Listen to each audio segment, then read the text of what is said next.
Hello, everybody, and welcome to your first Wrestling is Silly of 2023. My name is Captain Eden, and joining me from the streets of Camarocho, special guest commentator, the president of the Fight Boyfriends Appreciation Society, Zach. How are you doing today? Hello. I'm sorry, you've got a downgrading commentary this week. When Matt's going to say the same thing when he comes back next week. Yeah, no, I know, but that kind of feels like it works then. It does, yeah. I am walking in the footsteps of commentary giant at Matt Berry, currently in the chat. You are very much. So if anybody new comes in, don't worry, I'm not normally here. Don't worry, it's all good. I've just noticed something is a little bit skew-iff in the pop-ups. Why is that good? Don't worry. Don't worry about. I'm not gonna get weird about it. I'm not gonna get weird about it. You're not gonna get weird about it, but you are gonna think about it the whole time. Endlessly. Literally endlessly. So why don't you just fix it quick? I'm trying to fix it, but apparently it's not broken. Well, if that don't just sum it up. Yeah. Oh, there it is. Oh, I fixed okay, there you go. Sort it. Oh, I can calm down now. I can calm down. Yes, pop-ups and chat. Yeah, for some reason they shifted. I don't know. Maybe I should press the lock button on that and not do that again. There we go. But you're sorted. We're sorted now. Welcome to Wrestling is Silly. Welcome to the brand new look Wrestling is Silly, with the fancy new stinger and the fancy new graphic and the fancy new logo. I spent a couple of weeks making all this. I'm very proud of how it all looks. It looks very good. How do you guys like it? Also, Logan, thank you for those 48 months of sub. That is like 4 years, and that is a stupid long amount of time. That is so long. We have a hell of a card to come back to this week. I was running through it with you. Yeah, it's really good. A few minutes ago. It is all of the fallout from Deck the Halls, the Deck the Halls pre-show, and all of the stories leading up to this point. We are starting a brand new year. We are starting it off with a smash hit. The one thing we are not doing this week is out of respect for Matt and his division, we are not running a flippy shit division match. Instead, there's just little bits of flippy shit sprinkled throughout the entire match. Little bits of flippy. Yeah. I mean, it would have been wrong to have had a flippy shit division on a week that Matt's not here. Gotta say, bit gutted. I do, love me my flippy shit division. So, but the rest of the card is great. The rest of the card is great, and we are starting with some rep from the flippy shit division. We are starting with a little bit of a score being set. And don't say flip nuggets scattered. I don't like how that sounds. We are starting with a little bit of a score to be settled. Because if you cast your mind back to December 21st, 2022, to the flippy shit division ladder match, there was a particularly nasty bastard that match. Yeah. And that was the man made of clay, Wallace, who I didn't know he had such a fucking violent streak on him, but he gave Mac and Cheese Man an air raid crash off the goddamn ladder, nearly broke his cheesy little neck, and Mac and Cheese Man wanted... tickle you a little bit. Yeah, it did. Nearly broke his cheesy little neck. And Mac and Cheese Man wanted to get into the ring and really give Wallace a one-on-one, give him what for, but he was not cleared to wrestle by our medical team here at Wrestling is Silly. With the new look, we did get the money to hire a medical team, which is good because the state that some of these wrestlers are coming out are ridiculous. And now we have a doctor that's like, no, I don't care if you're 80% macaroni. You cannot go out and fight today. So now we have a medical team where the doctor didn't get his degree online. Yeah, we have actual doctors with degrees that they did not find online or in cereal boxes. Yeah. So Mac and Cheese Man has found his new friend, who you may have seen on the pre-show to the Deck the Hall special. On the YouTube channel? On the YouTube channel, youtube.com/@wrestlingissilly. You can go find that. And you should be able to find a VOD of Deck the Halls. You can find a VOD of Deck the Halls as well. And every show. New people in chat. And every show dating back to Graveyard Smash. Yeah. So on that show, on that pre-show, the Mac and Cheese Man's new best friend, Mayor McCheese, was defeated by Ronald McDonald in their one-on-one grudge match, and he has decided to step in with a bit of a new attitude for his new friend Mac and Cheese. So the first match on the card today is the man formerly known as Mayor McCheese against Wallace. You got any more thoughts going into this before we start? I mean, honestly, I'm just excited to see the new look. The new look. Yeah, I really want to see what he's bringing now that he's walked away from his friend Ronald McDonald. He's no longer a friend, I guess. I saw him in the back. He's looking good. He's looking great. I think you're very much going to enjoy this. So let's go down to the ring and see how this plays out.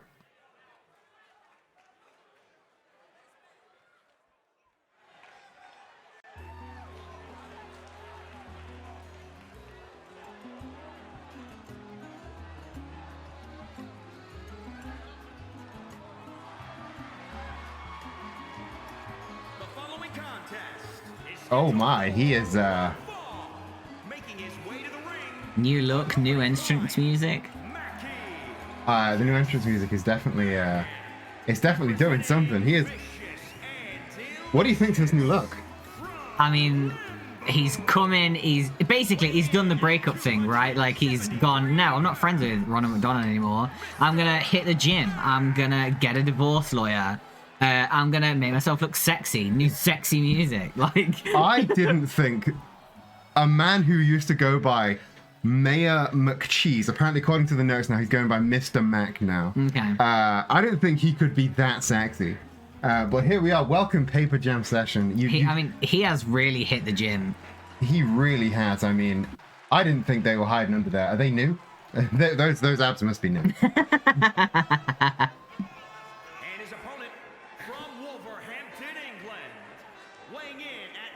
Yeah, he got his transition to his match. I think I saw him talking backstage about that, actually. Yeah, honestly, probably. I mean, there's not that many places that you can get tight leather trousers. So especially not in purple. No, exactly. They're probably custom. Oh yeah, definitely. Yeah. They've got to be. Wallace coming in. Do you think this is the start of a bit of a mean streak for Wallace after being like really brutal during the ladder match? Bit of a heel turn. Yeah. Maybe he's figured out a love for a new facet of wrestling. Maybe he's like, maybe this is Deathmatch King Wallace. I mean, as we know, we've got some other primo deathmatch wrestlers on the roster already, but from overseas, from where you are. Yeah. Oh, Wallace going for going for that head scissors. Oh, quick Hurricane Rana there from standing shooting star press, trying to go for the second one. Knees up, knees Mr. up. Mac scouting it there with knees up. And speaking of Mr. Mac and Mac and Cheese Man coming out as vicious and delicious. Hell of a tag team there. Oh, we're getting it. Oh, deadlift power bomb from Mr. Mac. Raw power there. Look at all that beat. Wallace really tried to come out and not give Mr. Mac any room to get a start in, but, you know, Mr. Mac turning it around pretty quickly. Being thrown out of the ring there. Like, he was up on top rope for something, but decided to go against it, and now Wallace just, wow. Showing off, honestly. Yeah, just really showing off why maybe he feels like he was deserving of that flippy shit division. So just, you know, busting out the flips. I mean, maybe he's feeling a little underestimated. I mean, it's not like we've seen too much from Wallace over the course of, you know, the wrestling show's lifespan. So, you know, maybe he's feeling like actually he deserved more than he's got so far, and he's now coming out to prove himself. I think you may really be onto something there. I mean, he's clearly worthy of more attention. Maybe we have been sleeping on Wallace a little bit. I mean, the thing is, you know, I appreciate why he might feel like that as a wrestler, but also I think that the whole roster is incredibly talented. Scouting that big elbow drop to the outside. That was a rough drop for Mr. Mac there. It was. We have a very talented roster here, as you were saying, and obviously we can't feature everybody every week, but Wallace may be feeling a little bit underappreciated, and that would explain the new violence. Yeah, exactly. Oh, suplex on! Oh, he keeps neck control and rolls through for a second one. Are we going to see a third? Oh, going down to Mexico for those three amigos there. They're starting to play it a little dangerous on the old timer there. Oh, and a fisherman buster as well. Timer going up to 7 now. Are they? One of them has got to get back in this ring, or we're going to have a double count beat now. That count.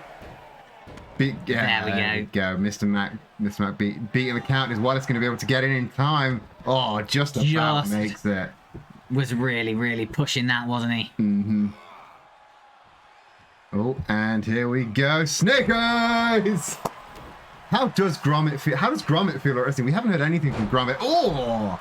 X Factor there. I feel like his lack of presence is probably telling on that department, isn't it? Really? Yeah, I mean, yeah. He wouldn't. You think he would have shown up by now if he were in, if he was into this kind of thing. But it's, again, scouting that stuff with the pop-up Hurricane Runner attempt from Wallace there, and now Mr. M going for the sharpshooter. Oh no, turning through.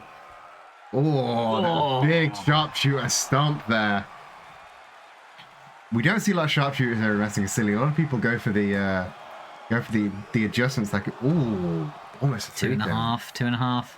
Yeah, Gromit of course has dog stuff to do. I was about to say we don't allow animals here on the roster, and then I remembered we've got Donkey Kong, Curious George, Bugs Bunny. I mean, you know, GTS maybe into a German suplex. Beautiful double there. Very high bridge on that suplex. Very, very. I mean, you know, seeing this sort of newer nasty streak from Wallace, I mean, part of me has to wonder, you know, maybe Gromit was worried that this is what would happen to his friend, you know? Yeah, maybe Gromit was, you know, trying to talk him out of it a bit. Yeah. Oh, standing Spanish fly from Wallace. Again, looking at this man, looking at him in his sweater vest and his Wolverhampton cheese collection, like, you did not expect him to bust out any of these moves. The Spanish fly, the air raid crash, none of that. But he never ceases to surprise us. Oh, Mr. Mac scouting there, going for the kick, managing to get out of that corner. Oh, could not secure the hip toss though. Ooh, quick suplex. I mean, it's really impressive seeing Wallace, you know, inarguably the smaller and squishier of the two in the ring. You know, he's really holding his own against Mr. Mac. And managing to do that quick snap suplex. Oh, that was a wrong trousers there. Can Mr. Mac get out of this one? Oh, very close. 2.9. That wrong trousers has put away a lot of people. Oh, now there's those first two kicks looking almost like, those first two were more for mockery than anything else. Oh. Mr. Mac had the knees up, but Wallace was a little bit off with his aim as well. Again, going for the quick snap suplex, going for the quick cover. Oh, and again, another very near fall. Oh, getting that big line salt though. Mr. Mac really isn't really great at getting out of the way when someone's about to land on you. Oh, the swinging neckbreaker into the handstand splash there. Very unique offense. But yeah, Mr. Mac has very, very good ring awareness for a. I was about to call him green, but he's orange. For a wrestler as green as he is. Yeah, got it. Oh, going for the double leg again, locking in that sharpshooter, and the curb stomp. Oh, that is really a brutal move. Not a good looking move to take at all. Gets the cover. Is this going to be it? Oh, Mac and Cheese Man in the back, looking a little shaken there. I mean, obviously, but providing some emotional support there, you know. I mean, it is Mac and Cheese Man. Oh, getting just the sharpshooter locked in now. Dangerously close to those ropes, though. Got a pretty deep seat going in there, but deep hooks could not get the could tap, be a though. little. Oh, deadlift! Oh, deadlift into it. I'm tempted to say RKO out of nowhere. Was that an RKO out of nowhere? Oh, but the Phoenix Splash scouted by Wallace. You cannot beat a flippy shit division man in his own game like that. He was really trying to show off there, beat Wallace at his own game, but it just was not going to happen. Oh, and he lands the Lion Salt. Could not get a shooting star press though. Mr. Mac, again, he's been hanging around Mac and Cheese Man a lot. He knows his flippy shit, but yeah, don't show off to Wallace. Stay in your wheelhouse. You're a strength guy. Yeah, show me your strength. There we go. Big military press there. You know what I'd like to see? Mr. Mac in the ring with somebody like Freddy Fazbear, somebody like Slenderman, a big beefy. Just give me two big beefy boys. Big meaty men slapping meat. Make them slap meat. Yeah. Dark Hadia, welcome to Wrestling is Silly. You're joining us for our opening bout Mr. Mac, formerly Mayor McCheese versus Wallace, getting the cover now. Oh! So close. Again, another near fall, another 2.9. Dark Idea, thank you for that follow. Hadia. Tell me if I'm pronouncing that wrong. Wrong trousers once again. Could this be it? Can he survive a second wrong? No, he cannot. Wallace gets the win. Excellent showing by both competitors, but I really feel like Wallace did do his fair share of that work and that victory. Mr. Mac does have the same meter as Baby Shark. You're right. And I don't like knowing that. Nice. Oh, show of respect here from Mr. Mac and Wallace. Oh, it's nice to see that they can shake hands after an intense opening match like that. Yeah. Because like you said, they both put 100% into that match. I mean, it could also be, they're both kind of going through sort of a metamorphosis at the moment. Mr. Mac just recently changing his look. Wallace is clearly trying something different, being a little bit more brutal. I think that they could probably see the sort of themselves in each other, mutual respect for the game, Yeah, I think you're definitely right. They very clearly see each other's journey reflected in each other. I think there's a lot of mutual respect in that field towards those two men. But what do you think this means for both competitors going forward?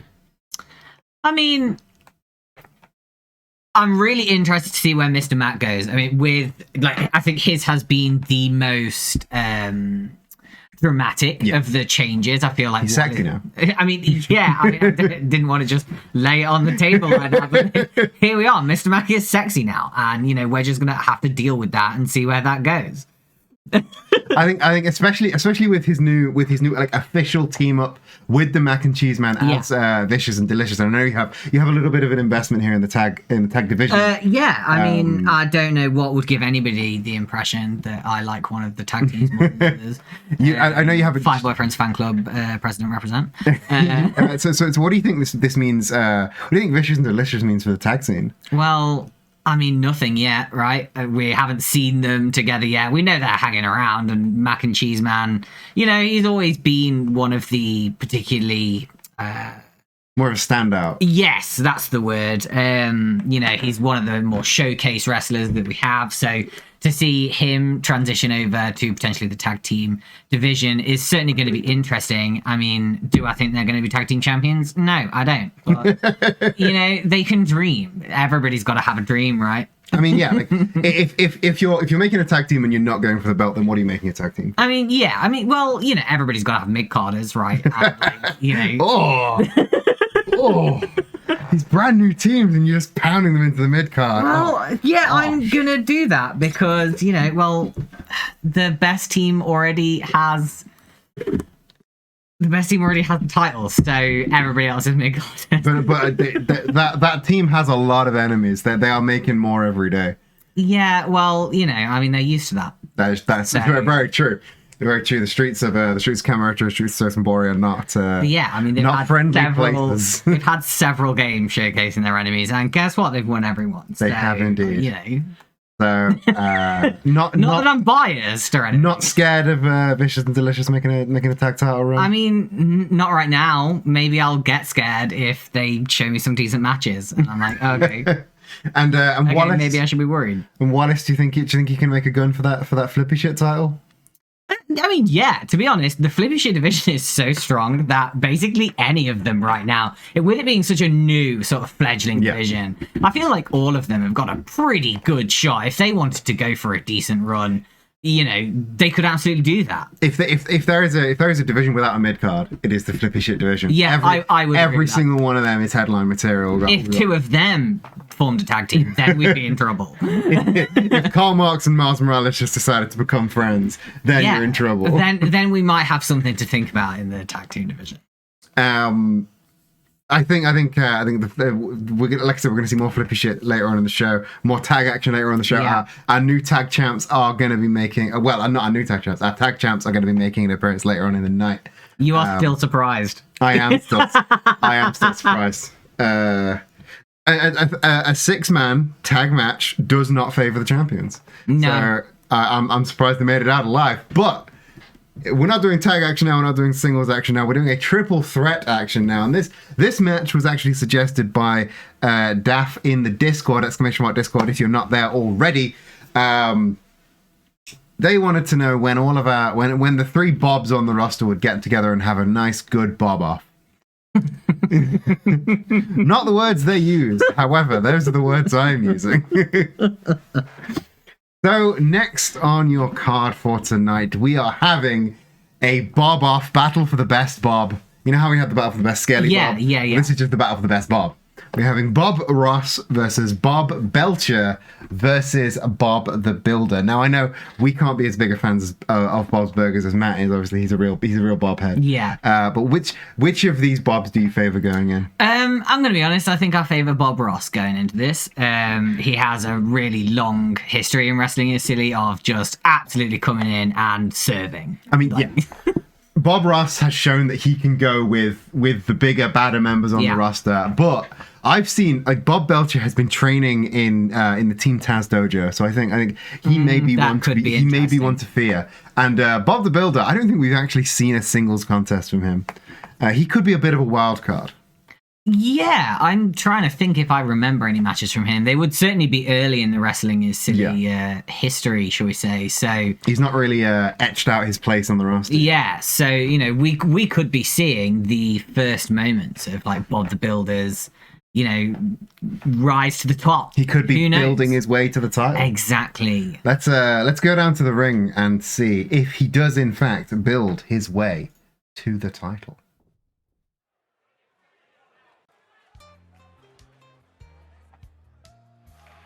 Now introducing the least fitting entrance music here. I mean, wrong one. Yeah, wrong that one. is the least fitting. There we go. Honestly, our audio department can be a bit of a disaster sometimes. It's this was the guitar player just stopped playing the wrong song. It's fine. Yeah, the problem is, when we got the pay increase, we were like, okay, well, we probably need to invest in our doctors more than we need to invest in the sound guys. Yeah. So the sound guys have stayed, but next time we get a pay increase, eyes on you. Come in for the audio department, because the audio department is stretched pretty thin right now. Now, Bob Belcher making his return to action after an unsuccessful bid for the Twitch title. Not really seen much from him since then. Here we go. Here's the man that maybe some people's favorite for this match, Bob Ross. Again, one of the more prominent members of this match. I'm a fan of Eden streams an adult and as a child, but both have brought me joy, yes. I think the audio department is also the visual department and the manager and the booker. Stretched pretty thin. Yeah. Clearly putting out more effort into the visuals than the audio. Why did I see that beard and think Rasputin before Ross? It's Bob Rasputin. Oh, little trip there from Bob Ross. One day he'll get over that bomb.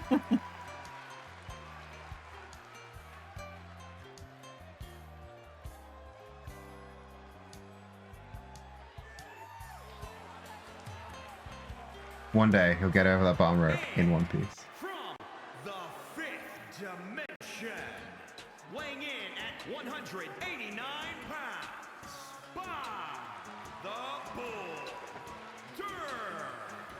Bob the Boulder. Yeah, I mean, that's almost. As you can see, the announcer also wasn't upgraded. Yeah. I am curious why the builder has got hedge trimmers. But we let the wrestlers express themselves. Do you reckon so choose? If he was coming out there carrying Dizzy on his head, carrying Dizzy the way he's carrying them scissors above his head, do you reckon he'd get the same kind of speed? Do I want Bob the Builder to scissor Dizzy? No, I don't think I do. I think that can stay in the dark parts of the internet. Scissor me, Dizzy ass. Bob the Builder is now the Acclaimed. He's just doing all the scissoring.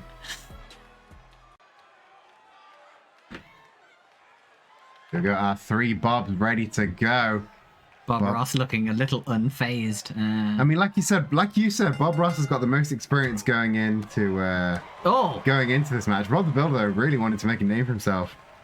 Yeah, I mean, to be fair, it's a strong position for, a wrestler as green as Bob the Builder to come out and immediately go for, the fan favorite Bob Ross, But it makes a name for yourself. Immediately eating a backbreaker from Bob Belcher and going down to the ground. And now Belcher just leaving the other two to sort of... Oh, big lariat there from Bob Ross. And again, Belcher refusing to really meaningfully lock up with Bob Ross there. Oh, big back suplex there from Bob the Builder. I mean, it's a sensible play for Mr. Belcher to sort of sit back and let the other two wear each other out. Yeah, there. let them two make a start on the fight. Keep yourself fresh, Matt, thank you for starting that prediction. I forgot about predictions because you started running them. Thank you for being in chat and running the prediction. See, I told everyone, I'm a subpar commentary desk person. Oh, quick German suplex there from Mr. Belcher after choking Bob Ross in the turnbuckle and causing him to roll out of the ring. I mean, brutal. Brutality here from Bob Belcher, who out of the three of these men is used to, handling meat. Yes. So throwing meaty men around kind of falls into his day job. Oh, stalling suplex. No, Bob the Builder slipping out the back door there and getting a big German suplex of his own. This rendition of Bob the Builder scares you. I mean, a lot of the people in wrestling is silly. Kind of have a chronic case of scary face. Yes. Ooh. I mean, what's terrifying is I basically used to dress like that as a younger man. I mean, it's like. I feel like the trans men in chat understand what I'm talking about. It's trans men first year chic. Ooh, pump handle buster there from Bob Ross, right on the hard hat. Trans men, butch lesbians represent. The same red and black check shirt. Yeah. Oh no, I don't want to know what's been clipped.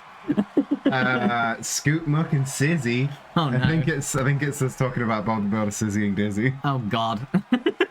Oh, dangerous position here for Bob Ross on the outside. Is he gonna? Oh, hardest part of the ring. Hardest part of the ring. Powerbomb right onto the apron there, and then just thrown into the side. Waistlock there from Bob the Builder though. Bob the Builder kind of an afterthought in this match. Yeah, I mean he keeps trying to get himself into the fight against Bob Belcher and Bob Ross, but then, they summarily throw him away. Oh, big waistlock takedown there from Bob Belcher, but the dragon screw there, again, I say it every time, it looks like a simple takedown, but that can dislodge your knee, that can dislocate your whole leg. I mean, it's a dangerous, quick DDT there from Bob Ross. The dangerous reversals popping out of nowhere. Ooh. Quick takedown there from Bob Ross, and now Bob Belcher feeling ready to get into the ring. Quick German suplex. Just a quick pot shot at Bob the Builder.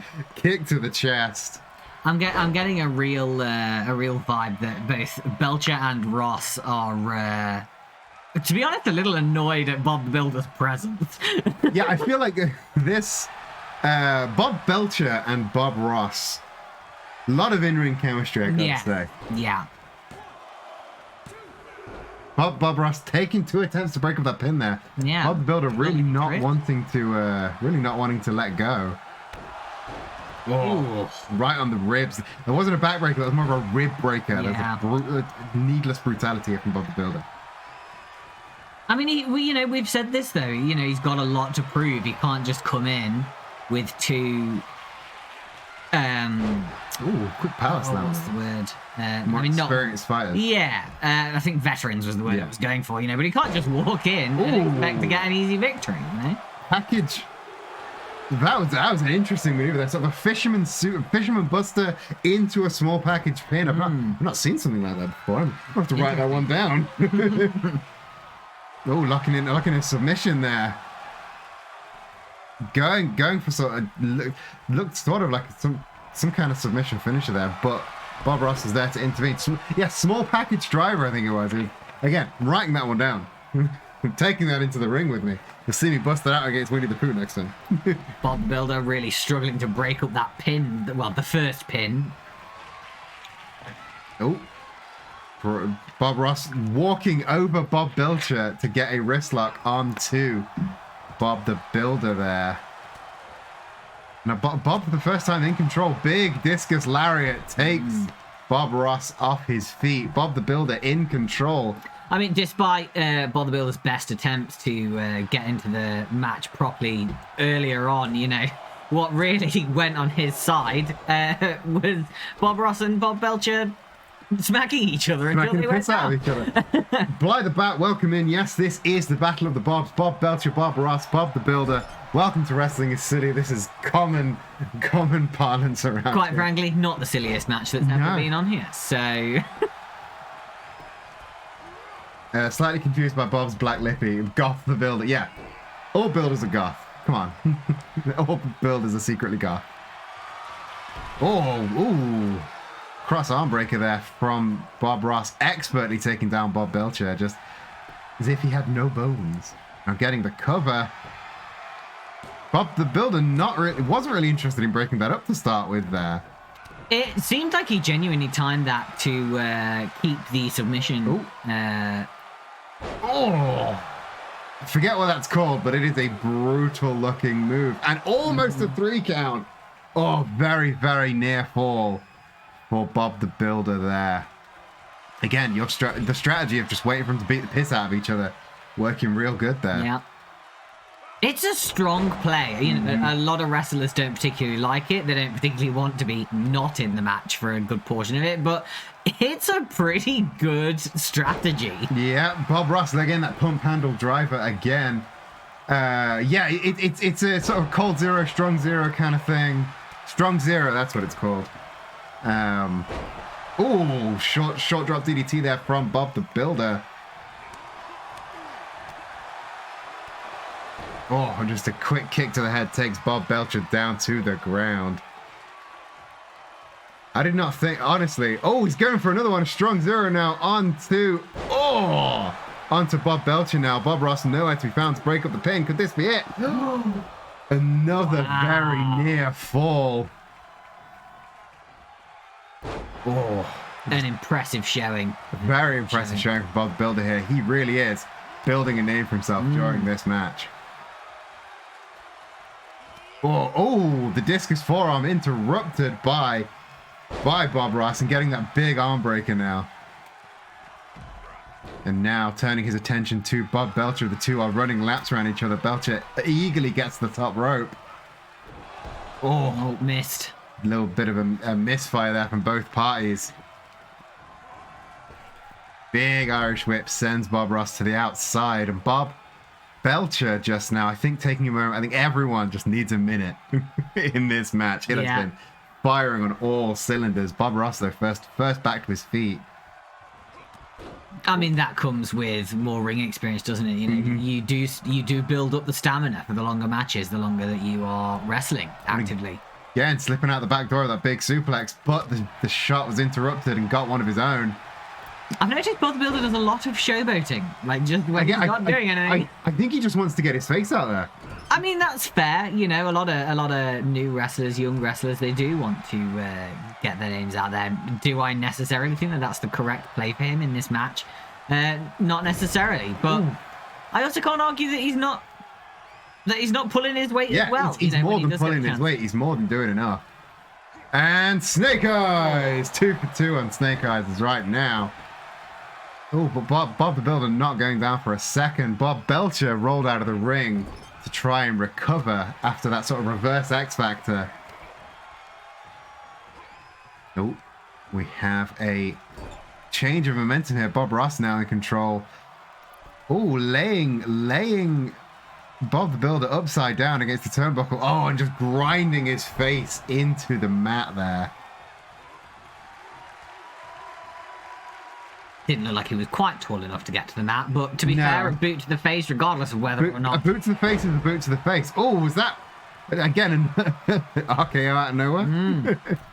They really now going for that same top rope choke that he's already used on Bob the Builder once this match, and nowhere for Bob the Builder to go. Bob Ross already rolled out. If he rolls out as well, that means Bob Belcher has ultimate control of this match. Oh, but the Dragon Screw again popping up out of nowhere. I mean, to be honest, you don't really want to end up alone in the ring in these kinds of matches, though. It's not like there's a count out, so no. any downtime, is unused functionally. Oh, that was good. Close. That strong zero was going to be a 3 count. Bob Ross managed to get to his feet. Now gets the big arm breaker. And really wrenching back on that arm. Oh, brutal. Is he going to tap? Oh, Bob the Builder has tapped. Bob the Builder taps out. And Bob Ross, the ultimate Bob Belcher there, you see him getting to his feet and looking not pleased at all.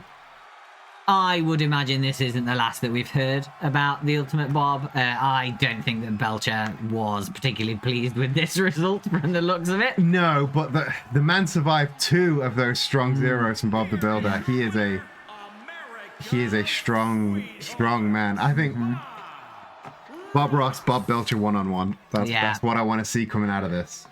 To be honest, it really kind of seemed like that's exactly what they wanted. Yeah. They really did not want Bob the Builder there, No, they seemed like Bob the Builder was coming in but Bob the Builder came in and did a lot of the big moves. He busted out 3 of those strong zeros. I'm gonna start calling it "Can we fix it?" because that seems like what you would call a Bob the Builder finisher. And he busted out 3 of those. All of the big moves are coming from Bob the Builder. Yeah. He really, really wanted to make a name for himself in that match. I mean, and as I've mentioned, all of the showboating when Bob Belcher and Bob Ross were ignoring him functionally. I mean, when the other 2 men in the match are, doing their thing, getting all up in each other's faces, they can just get in. He can just get in the audience's face. I mean, you get that extra time to sort of get your face out there to the audience. I mean, also just you get the chance to rest while they're busy smacking each other. Yeah. It's good ring psychology. Yeah, exactly. Ross did kind of sneak in that win, but that Juju Katami armbar that really, really does hurt. And when you've had people when you've been wailed on with a fighter like Bob Belcher who uses a lot of throws and a lot of those arm submissions, Bob Ross, again, it did look like he snuck the win in at the end, but it was a strategically placed Juju Katami. I think he's a bit of an opportunist, but it got him the win. So can we really complain? So, what do you think? We've already sort of struggling through this prediction. I will finish this prediction. Don't worry. Choose outcome. Bob Ross took the win. Well done to the 50% of you who managed to choose Bob Ross as your winner. Now, we've already talked about where we're going to think these people are going to go next, but. That was supposed to be a light-hearted 3-way, and I don't think that was as light-hearted as they wanted to going in. No, I would agree with that. Though I do think that the inclusion of Bob the Builder I feel like he went in with a very specific goal in mind, and that was not about light-hearted wrestling. That was about this is to further my career. Yeah. I am getting this one shot. I mean, as we've said before, he's not shown up on the card much before. So, he was coming out here and he's like, well, I don't know when the next time I'm going to get to come out here and show my face is. So I really need to make an impression with this match. And I think he did. I think he came out, he did a damn good job. I mean, he was, I do think it was pretty obvious throughout the match that he was outclassed by the other 2 wrestlers in the ring, but you also can't really blame him for that. He's much greener than the other 2. And it was always going to show. You can't always tell the industry veterans. Yeah. Oh, yeah. Like a sort of a ring general like Bob Ross is going to outshine somebody that hasn't had a singles match in wrestling as silly yet. And I mean, but he took his time and he made the most. He took that time he was allotted and he made the most of that match. Yeah, he really shone. I think this is the start this could be the start of a big Bob the Builder push. If he can get the audience behind him, I think he's onto something great there. Moving on onto our next match on the card, we're going over to the tag division now. Our sort of surprise penultimate match on Deck of the Halls, because our surprise headliner was, of course, the world title unification match. Our surprise penultimate match on Deck of the Halls was, of course, the Fight Before Christmas, that big, beefy four-way elimination from with the Deity Dogs and Abraham Lincoln and Terry McGinnis taking on the Empire. And it seems the Empire, well, at least two men from the Empire aren't quite done with two of the members of the face team yet, because Steve Rogers and Prince Adam have challenged the Deity Dogs to a straight up tag team match. I'm not sure if they've asked for a tornado tag or a regular tag. We don't often do a lot of regular tags here in Wrestling Is Silly, but you know the Empire, they like to mix it up a bit. So here we are going in. We have the Deity Dogs, everyone's favorite team. Everyone loves the Deity Dogs. Everybody does love the Deity Dogs. Versus Steve Rogers and Prince Adam. Do you have any predictions for this match going in? I mean, I think I've got to give it to my boys, the Deity Dogs, right? You know, they are one of our absolute peak teams here at Wrestling Is Silly. I think, you know, Steve Rogers and Prince Adam, they're fine. I don't necessarily think that they have that level of chemistry that Deity Dogs have. And I think chemistry is what is important. Yeah. If you can't get in each other's head, if you can't get in your teammate's head, then you're not going to be a successful tag team. I think that's why the Fight Boy Friends are so successful. I think that's why Sonic Generations are so successful. And I think that's why the Deity Dogs are so successful. Agreed. I am ignoring that bait in chat. The team, the only team that matters, the Deity Dogs, the best tag team in Wrestling Is Silly. Let's go down to the ring and see how right that statement is, shall we?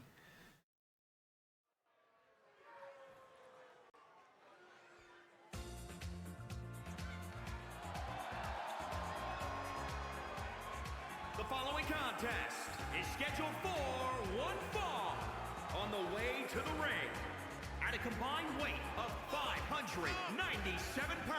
597. Oh. I really enjoy how the Deity Dogs are not necessarily coordinated in terms of like color, but in terms of like they're both bright, but in very different ways. They are two very different interpretations of the word bright. Yes, they are. Obviously, Doug has had this costume custom made for his Deity Dogs. Yes, do you know what I was just about to ask? You know, I would really love to be able to ask Doug at some point if he had this ready to go. I think he went to his tailor and was like, "I need something bright. My teammate is bright," and the tailor was like, "Oh, you mean like this, right? You mean like day glow, right?" I mean, to be fair, you know, if I was Doug Ziggler's tailor, you know. Am I going to be able to get the same material that God uses? No. Probably not. So, you know, unless God just went to his local fabric shop, you know, in the market. I mean, Doug is a consummate show-off. I mean, he does look like a pack of Post-it notes vomited on him, but he makes it work. Yeah, he does. You should get the costume commissioned in case I ever meet the real life guy. And speaking of coordinated, the Empire coming to the ring now, full on color coordination is kind of there. They're terrible, but I'm going to be honest. Their outfits are stellar. You know, you've really got to give them the credit on the fashion. Yeah, they have like not like I think the reason I like their outfits so much is because they are color coordinated, they are on point, but they never lose the uniqueness of their own characters. Yes, agreed. Yeah, standard tag team out. Oh, speaking of RKOs out of nowhere, God coming out with a God RKO now. Oh, and a quick sheer drop brainbuster. God means fucking business tonight. Steve Rogers, though, in a fit to try and interrupt this action here. Oh, I thought we were going to get an early tag there. It looked Same. It looked like, I think God was trying to bait Steve into thinking there was going to be a tag as well. Yeah. We all fell for God's bait there.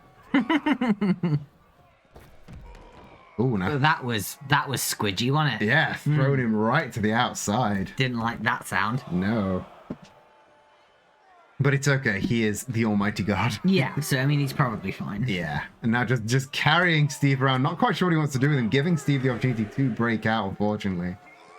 And, being thrown directly into the apron. That is, in fact, the hardest part of the ring. It is the hardest part of the ring. Oh, ducking the Even kick for there. God Almighty is the hardest part of the ring, you know. Can duck the kick, but cannot duck a leg lariat like that. That's going to take you down. I don't care who you are. Quick blows there and a big short arm clothesline. Ooh, manages to roll out of the way. That knee to the face. If you're going to dodge one thing, dodge a fucking knee to the face. Come on, God, break that count. There we go. Ooh, quick combination of blows here from Steve Rogers. Steve Rogers, managing to get God down, getting the tag in to his big powerhouse, Prince Adam. Oh!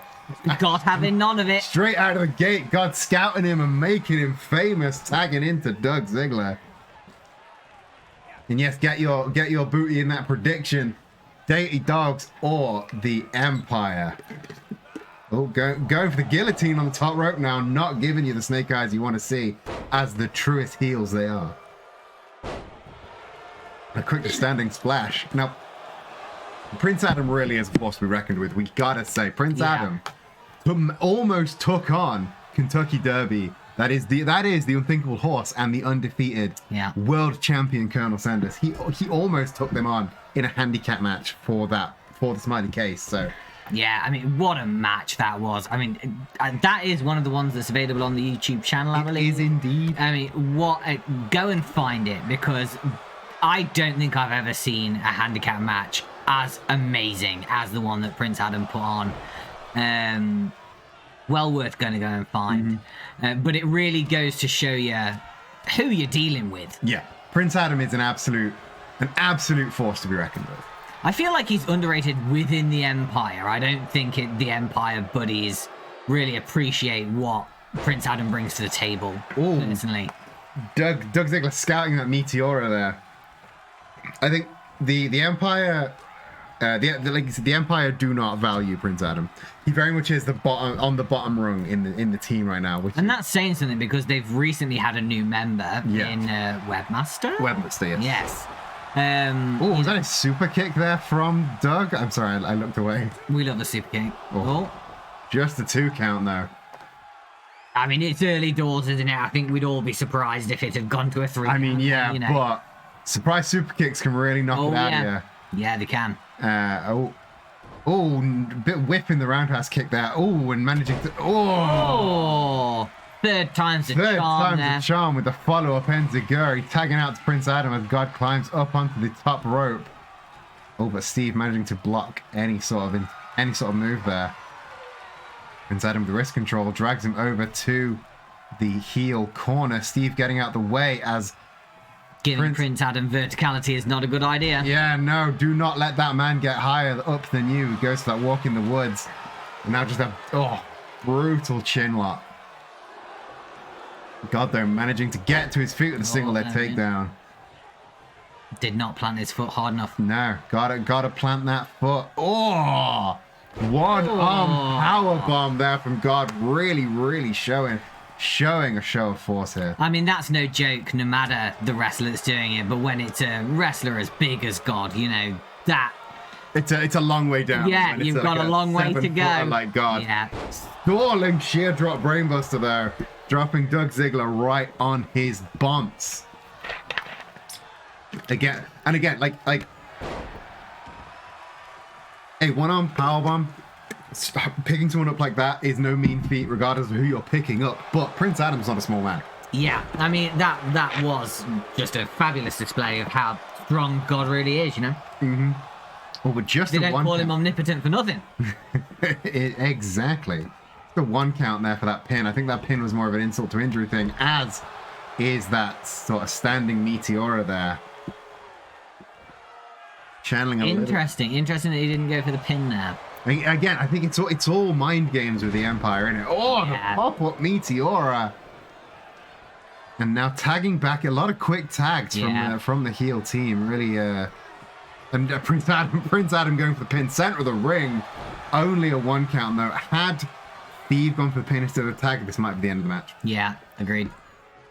Oh, Yeah. discus lariat, turning God inside out. Doug to the rescue there. Of course. Oh, Oh, thought full Nelson. Oh, full Nelson right on the coccyx. That's gonna hurt. It's gonna yeah, hurt. that is no joke when you're there, you know. And now Prince Adam just. Oh, Oh! Long way down for Doug to fall there. I hope that man's okay.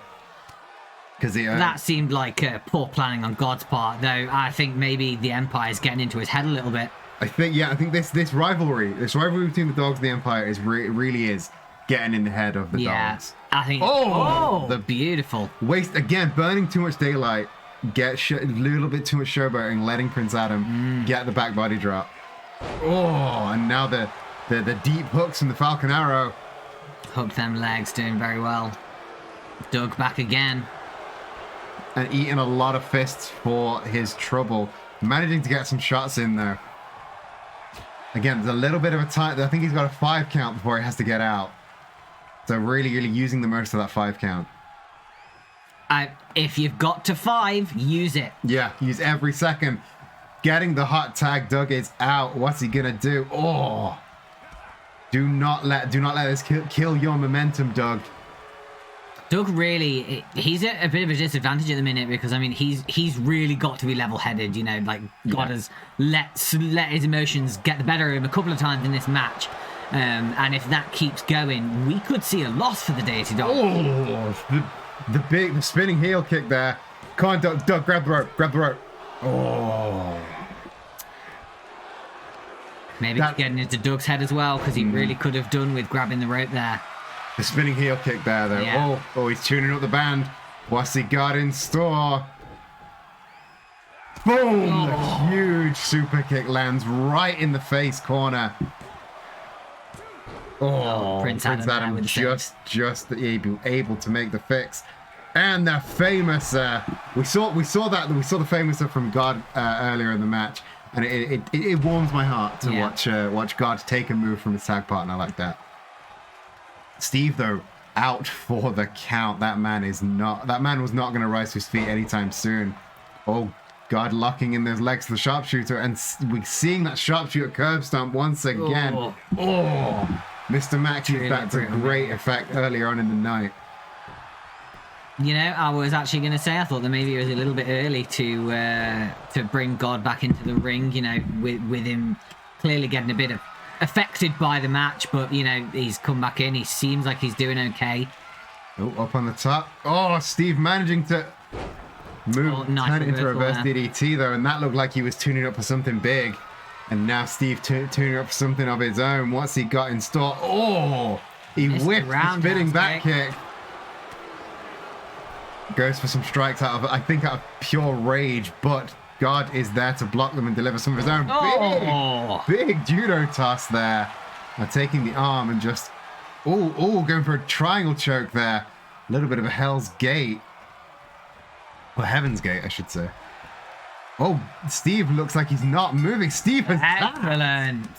Steve Rogers has tapped, and the Heaven's Gate puts Steve Rogers away. I've just realized I can't call it Heaven's Gate. No, definitely not. Because that's a thing. Yeah. But the actual move is called Hell's Gate. Yes, I see what you I did get what you're going for. I think what we missed in the background there with the camera angle, I think Doug went to the opposing corner and prevented Prince Adam from interfering in the submission. Because I was quite surprised when he didn't show up to try and help Steve Rogers there, but you see every other time they're out there, so I think he went out and round. I did notice his little neon pants come out from the Empire corner at the end there. So yeah, I think he was sort of went round scouted in advance. Like, we've not seen God bust out that move before, and like, no, interesting. He went to the desperation pit, I think, because he tried to use his usual finishes, but the Empire had them scouted every single time. So I think he had to dig deep and go for that finisher that needs a name. I mean, he had to pull out something new, didn't he? Yeah. I mean, because at the end of the day, you know, they've been rivals for a little while now. They've had the chance to sort of get each other's numbers, as it were. You know, they know each other well as opponents now. And it needed something a little bit different, a little bit new. So it was nice to see God pull out sort of something new and get the win over the Empire. It's called the Holy Trinity. Yeah, that's good. Because it's triangle. Because it's triangle trick. Got it. It's the Holy Trinity. Busting out that Holy Trinity. Yeah. I hope he uses that again, because I worked hard for that. You saw the cogs turning. So yeah, like I want to say that should be the end of this feud, because certainly if you ask the deity dogs, I think that they would say it's over. Yes. And it, like, and again, like, if I'm Superman, if I'm in the Empire, they need to recalculate where they're going, because this big feud that led to the fight before Christmas, look where it got Superman. Yeah. It lost him his title. Yeah. They're in a severely weakened position now, the Empire, so it'll be interesting to see what they want to do now. I would imagine they would probably want to be dropping sort of their current feuds, as it were, come back, maybe take a couple of weeks, not doing anything. Yeah, do you know what I mean? Like, behind the scenes, looking at, well, what do they need to do from here? Yeah, they need to take a moment, regroup, pick a new target, pick a new goal. Yeah, because I think this current feud, if Steve and Adam carry on this feud, they're going to hold themselves back. Yes, they are. I think especially Prince Adam, you know, as we mentioned the previous handicap match and stuff, I think he is a hidden gem within the Empire that is not utilised to his full ability by his own team. And if they were to do some shuffling around, some deciding of new goals and stuff, I really think that making a push with him is a fantastic way to really get some forward momentum for the group. I think he's underutilized. I think the webmaster he joined the Empire for the same reason that everyone else joined the Empire. He was down on his luck. He was not being utilized the way he wanted to be. And what's really changed for him?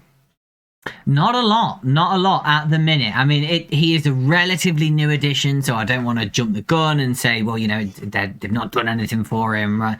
You know, because to be fair, before he joined the Empire, who was even talking about Webmaster anyway? So, true. You know, so at least he's got that going for him, but it's not a lot. And if I were Webmaster, you know, I would be, you know, now within the next sort of few weeks thinking, okay, well, if I'm not getting that push now, when is it going to come? That's true. Before this, the only time people talked about the Webmaster is he was in that match where the Deity Dogs formed. Yeah. That's the only claim to fame they had. Wow, imagine your claim to fame as a wrestler being you were there for another couple of you took the L when the Deity Dogs formed. Yeah, I mean, great. And I would imagine most people did not remember that. So No. But you know what people would remember? The surprise headliner of Deck the Halls. I mean, that was excellent. Where Colonel Sanders picked his moment perfectly, came in, dominated. Absolutely dominated Superman. I mean, nobody could possibly have called that, but you know, when we heard that was when the case was being cashed in, absolutely excellent. Mm-hmm. And it was an excellent match, even though Superman had just had an hour-long fight before Christmas match. He gave it all he had, but our new unified world champion is Colonel Goddamn Sanders. Yeah. And he went into the locker room earlier today and went, I want to have a match. Not for the title. I want to have a match with the strongest guy in the locker room. And the strongest guy in the locker room at that moment was a man that we have not heard a lot from recently. No, he's made an appearance at least once, I know, in the Wayne Matt Berry Invitationals. Yes. And he was in the finals of the initial World Championship tournament. It was him and Superman in that tournament. It is Goku or Kakarot, as you may know him. He was the strongest man in the locker room at that time, so he has signed that contract. You know, Colonel Sanders likes throwing out these contracts. Yeah. And now he and Colonel Sanders are going one-on-one. I'm going to be honest, I think this was just an opportunity for Colonel Sanders to show off the new world title belt. More than likely. But we're going to get a good match out of it anyway. So let's. I mean, who are we to deny Colonel Sanders? Who are we to deny the world's longest undefeated streak in wrestling is silly. Yeah. So let's go down to the ring and see that match in action and see that shiny new title belt. The undefeated Colonel Sanders. Don't know who's coming out first. I don't know the musical.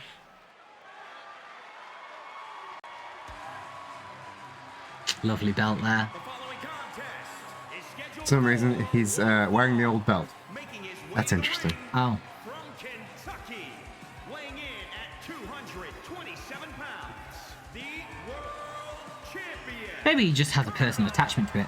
Maybe he wanted to come out once wearing Superman's big shiny belt. Yeah, I mean, because at the end of the day, Superman was the other undefeated in singles competition wrestler on the roster. So it's a little bit of a show off, isn't it? You know, to go from there being two of them to, well, now I've claimed victory and I am the only one.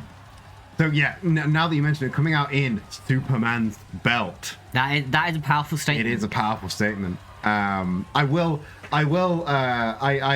was expecting him to come out in the new shiny belt we gave him today. So I will post a photo of the new shiny belt on Colonel Sanders in the Discord later on if you are interested in seeing the new shiny belt. I'm sure it'll be up for a photo opportunity. Colonel Sanders is pretty amenable in the locker room, so to be honest, it's nice to have a champion that is amenable in the locker room. I mean, it's nice to have a champ that isn't a complete and utter tosser.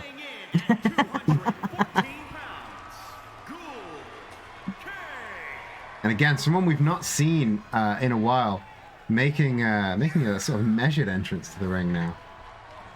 I think the last time we saw him was that... was the Monkey Invitation. Yes, it was, yeah. King of the Jungle Invitation. Yeah, we'll give Sanders the new belt after the match, and we'll take some good photos of it. We'll post them up in the Discord. As Chaps mentioned, you know, maybe Colonel Sanders came out in the old belt so that the fans would be able to see it on someone that isn't Superman. Yeah. You know, by the end of his reign, I think people were pretty sick and tired of champion Superman. So, you know, maybe Colonel Sanders knew that a palate cleanser was needed. Maybe. I think you're on something there. Sanders is a clever man.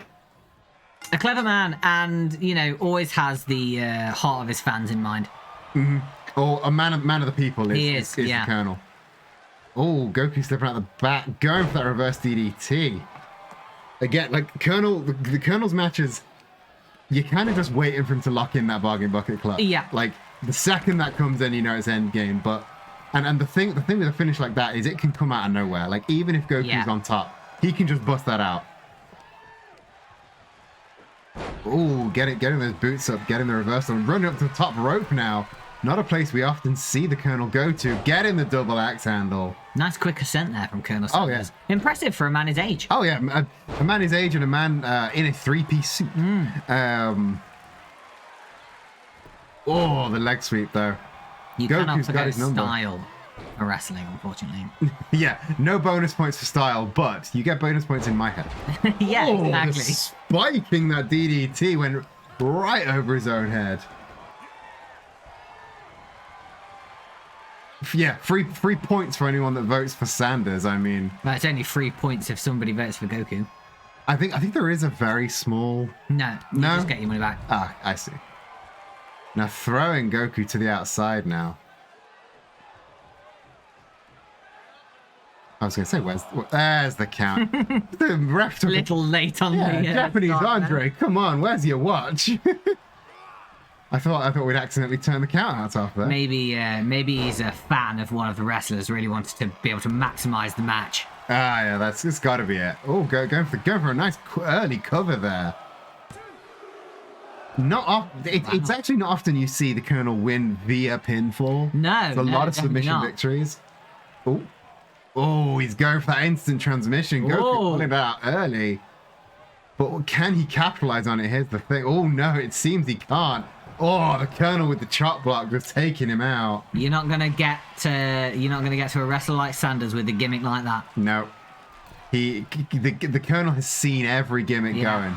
The only way. Oh, here it is. Getting the STO, getting that bargain bucket clutch locked in. Could this be it? Very quick match if it is. Oh, he's struggling a little bit. Oh, Goku's trying to fight out of it. Oh, not often we see that happen. It's not often. Oh, and a big headbutt holds control. Whoa. Oh, big, nice looking throw there from Goku. And now trying to neutralize those arms.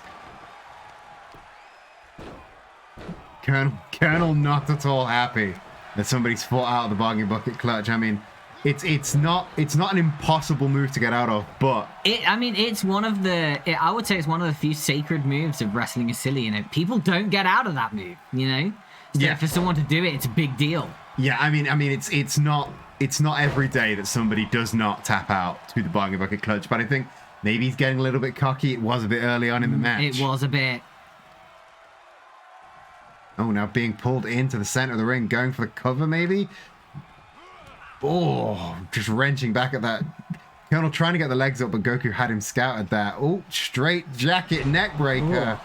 Oh, Goku some innovative offense here.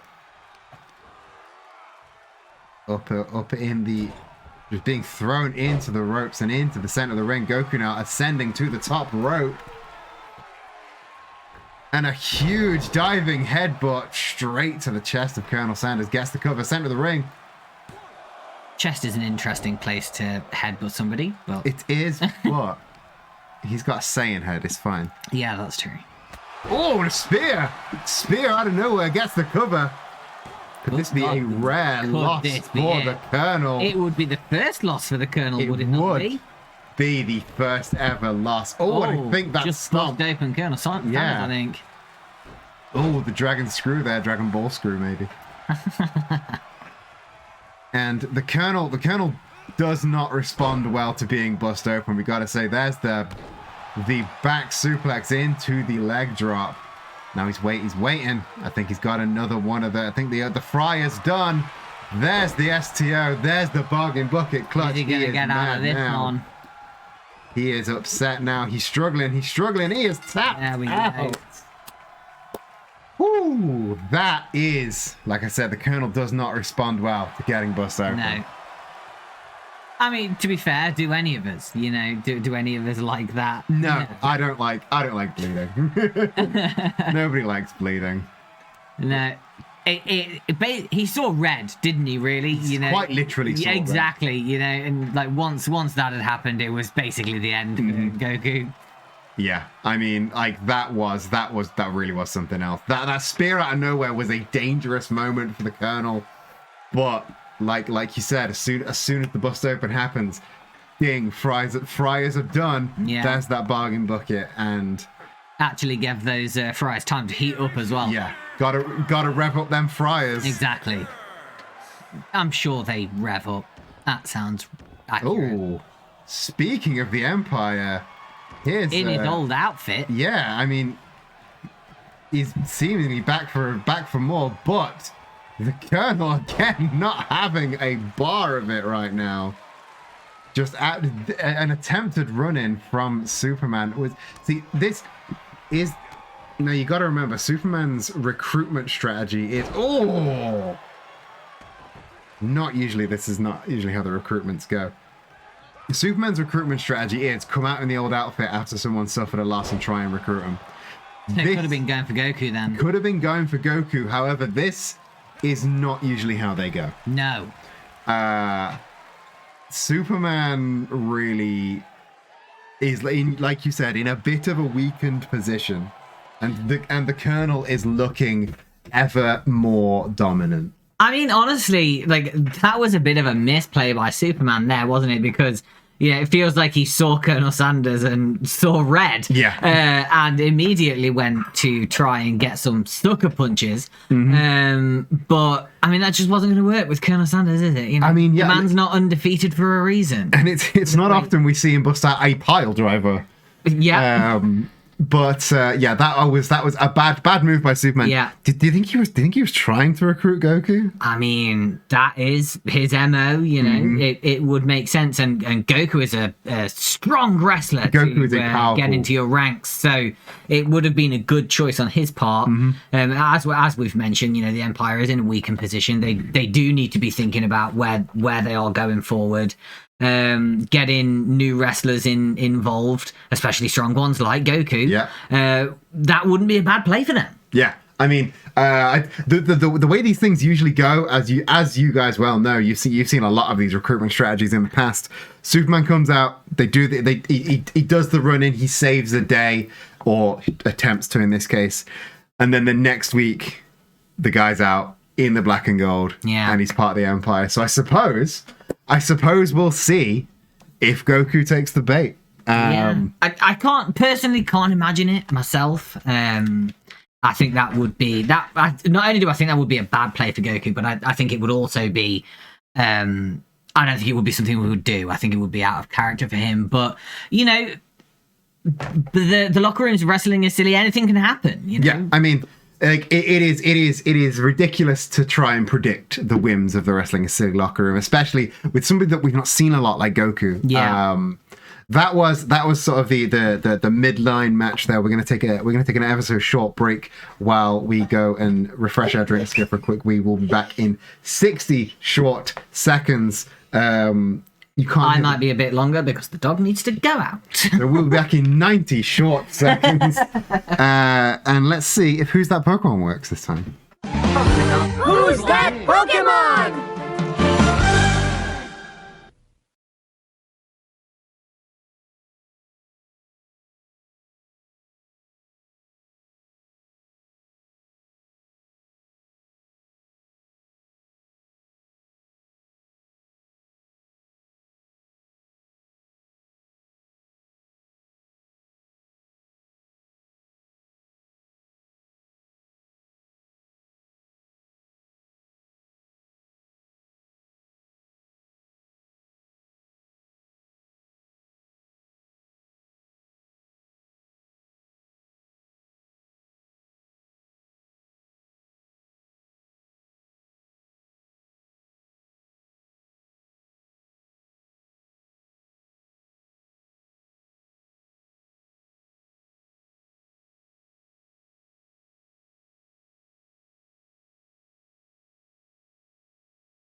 Oh, it's a wee bit broken, isn't it? Let me fix that.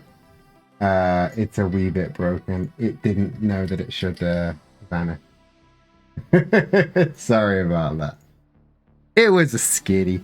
I accidentally deleted. There's a peek behind the curtain. I accidentally deleted the Who's That Pokemon scene, and as a result, I had to rebuild it and forgot how I built it. So that's why it's not quite working properly. But yeah, we're back now.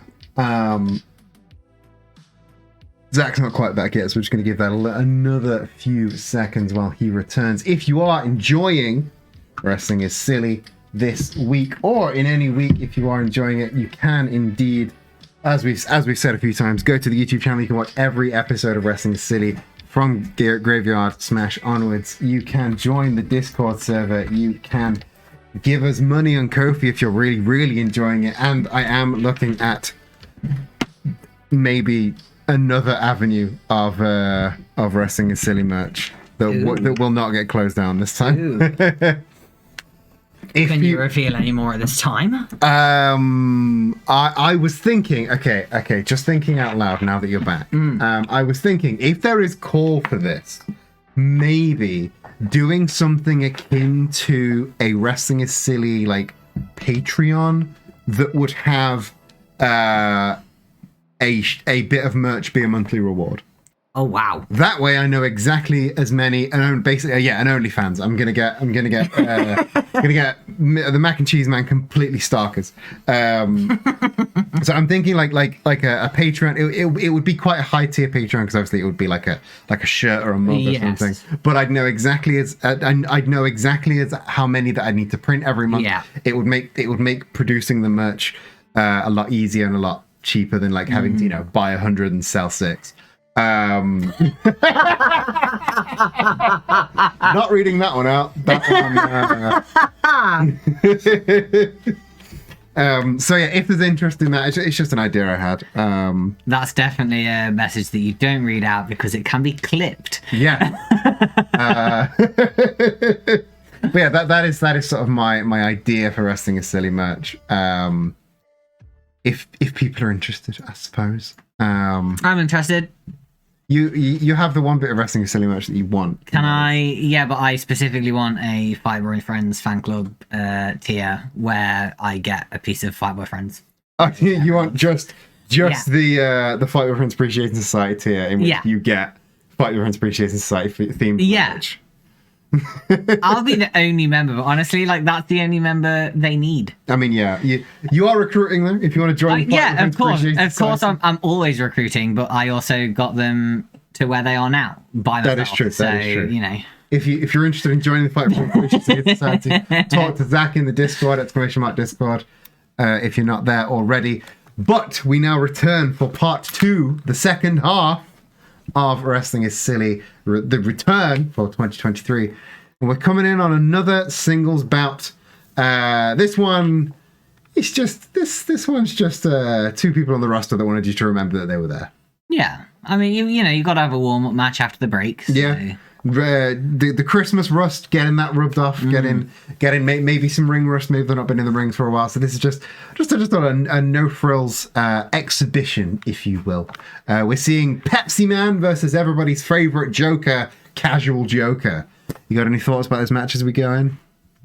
I mean, it's really hard to have thoughts about these wrestlers, to be honest with you. It's come all the way from the Yemen, and you're here saying you have no thoughts. Yeah, sorry. I only like, the interesting wrestlers. Okay. Let's go down to the ring and start bad-mouthing the competition. I would never.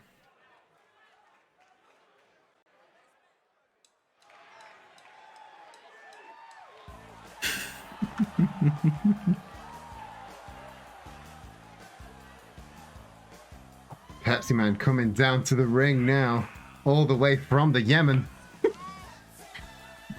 following contest is scheduled for one fall. Why the Yemen? I don't know why. He's now from Tokyo, Japan, where he's actually from. Yeah. But he came for some reason. Again, peeling back the curtain a bit. The person that made the Pepsi Man wrestler that I downloaded thought it would be hilarious to have him from the Yemen. Oh, cool.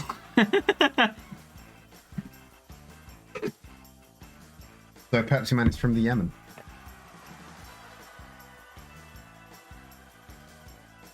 And to be fair, it stuck.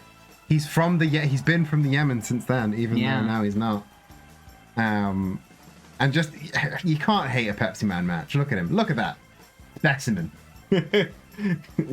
I'll have a community point reward. Return Pepsi Man to the Yemen. It sounds like some kind of catch and release. Pepsi Men are endangered species. They are endangered species. Representing the Terrors. Oh, don't have it. I forgot to add this to the entrances. Oh, rip. You mean the audio person? Yes. Forgot to put it. The jester.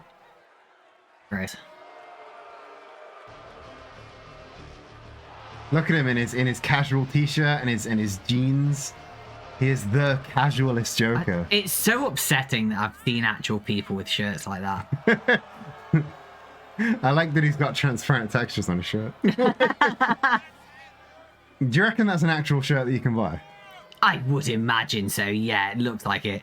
Though I would hazard a guess that the front and the back would be two separate shirts. Yeah, two different shirts, yeah. Yeah, but I've definitely seen shirts with the front. Yeah. Production truck is letting me down. We took on a bunch of new staff because they worked for a different wrestling company and then they left because they heard the new owners weren't very good. So, but we took them on thinking they were better than they were. I'm trying, but we're gonna have to let them all go. Yeah. Apparently, the new owners thing wasn't even real, so they're all probably gonna want to go back to their old place now. They probably pay better, to be fair. Yeah.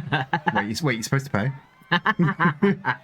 Oh, another reverse DDT opener. This is the powerhouses need to get better openers because the smaller guys are learning to scout. Mm-hmm. You get your predictions in now. Who will win? Casual Joker or the powerhouse Pepsi Man with that huge 2-arm lariat? What do you reckon Pepsi Man's shoes are made out of? Pepsi. No, the shoes. I don't. They look like foam. They look like yoga mats. Do you know what they were making me think of? Do you remember that like stuff that had like they looked like polystyrene beads in it, and you had to wet it? Yes. It looked like that stuff, but without the beads in it. It does. Oh, here's the turkey dinner armbar. Joker trying to get people on his side. Oh, and he's got the chance. Here we go. The turkey dinners. I can't believe that we got 5 matches in. Without a turkey dinner armbar, yeah. The crowd going hungry. Yeah, they really are. Oh, that springboard. They didn't quite hit the crossbody, but got the clothesline in there, and that's all he needed. Now gaining control of the match once again. Pepsi Man just wrenching at the arms of the Joker, and I cannot recall if Joker's finisher is arm based, but if it is, then Snake Eyes! It's been a few matches since we saw one of those, just as they were being asked for in the chat. Oh, and a big running knee. Yeah, everyone's sick of the turkey after Christmas. That's why there wasn't any turkey dinners. Everyone's all full of turkey. We didn't do turkey this year for Christmas, and you know what? Solid choice. Solid choice. Mm-hmm. Oh, Joker now getting in some strikes of his own. Pepsi Man leaning against the side. Oh, and being thrown out of the ring for it. Oh, Joker's charging up somewhere. Where's he going? Are we doing Tope Con Hero over the top rope? Beautiful. I thought he was gonna go through the middle. But he's a more powerful man than I thought he was. Oh, going for the Anaconda choke now. Oh, I think that's a move that Pepsi Man uses himself, so that is a real sort of insult. But of course, if he uses it himself, he knows how to get out of it. Yeah. Oh, Pepsi Man now going for something. Oh, trying to go for a powerbomb, but Joker seems to be able to slip out. Joker not unfamiliar with brawling on the outside. That is actually where he is more comfortable. Now getting that pin. I mean, when you're a smaller wrestler, it's so important to know your reversals. Because quite frankly, it's far easier to get yourself seriously injured when your opponent is much bigger than you. So knowing how to get out of it is so important, and Joker clearly does. Yeah, Codebreaker now getting the cover. Bit too close to the ropes though, as Pepsi Man knows where he is. Didn't need the ropes, got the kick out anyway. Japanese Andre slapping his foot just to add some insult to injury, I suppose. Maybe not a Pepsi Man fan. He drinks Coke. He's a Coke. That makes sense. Oh, another set of turkey dinner arm bars now. Pepsi Man is of course famous for using the go to sleep and the anaconda vice as his finishes. So his arm's very important. Oh, big double stomps there from the Joker. Goes for a misplaced springboard senton there. Very badly misplaced as well. Though maybe that's just a bit of ring rust that we're seeing there. Maybe. And Pepsi Man tried to scout Joker running into it, but got the depth a little bit off and lands a moonsault for his troubles. Could this be it? Oh, Joker getting a quick victory there. Quick and I would say relatively surprising, though I think both would probably have shocked me, I suppose. Joker not... Pepsi Man was my favorite going in, I gotta say. But we forget, this was the surviving Joker from the Bats family versus Joker family.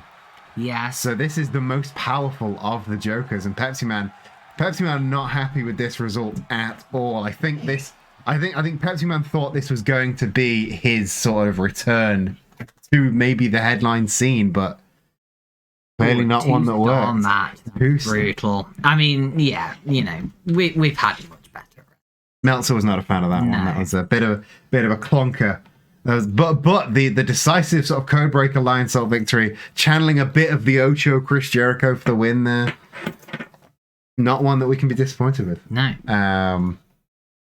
So what do you think's next for both the competitors? Well, I mean, they're going to have to knock off a significant amount more ring rust, aren't they? There was some pretty major whiffs in that match. I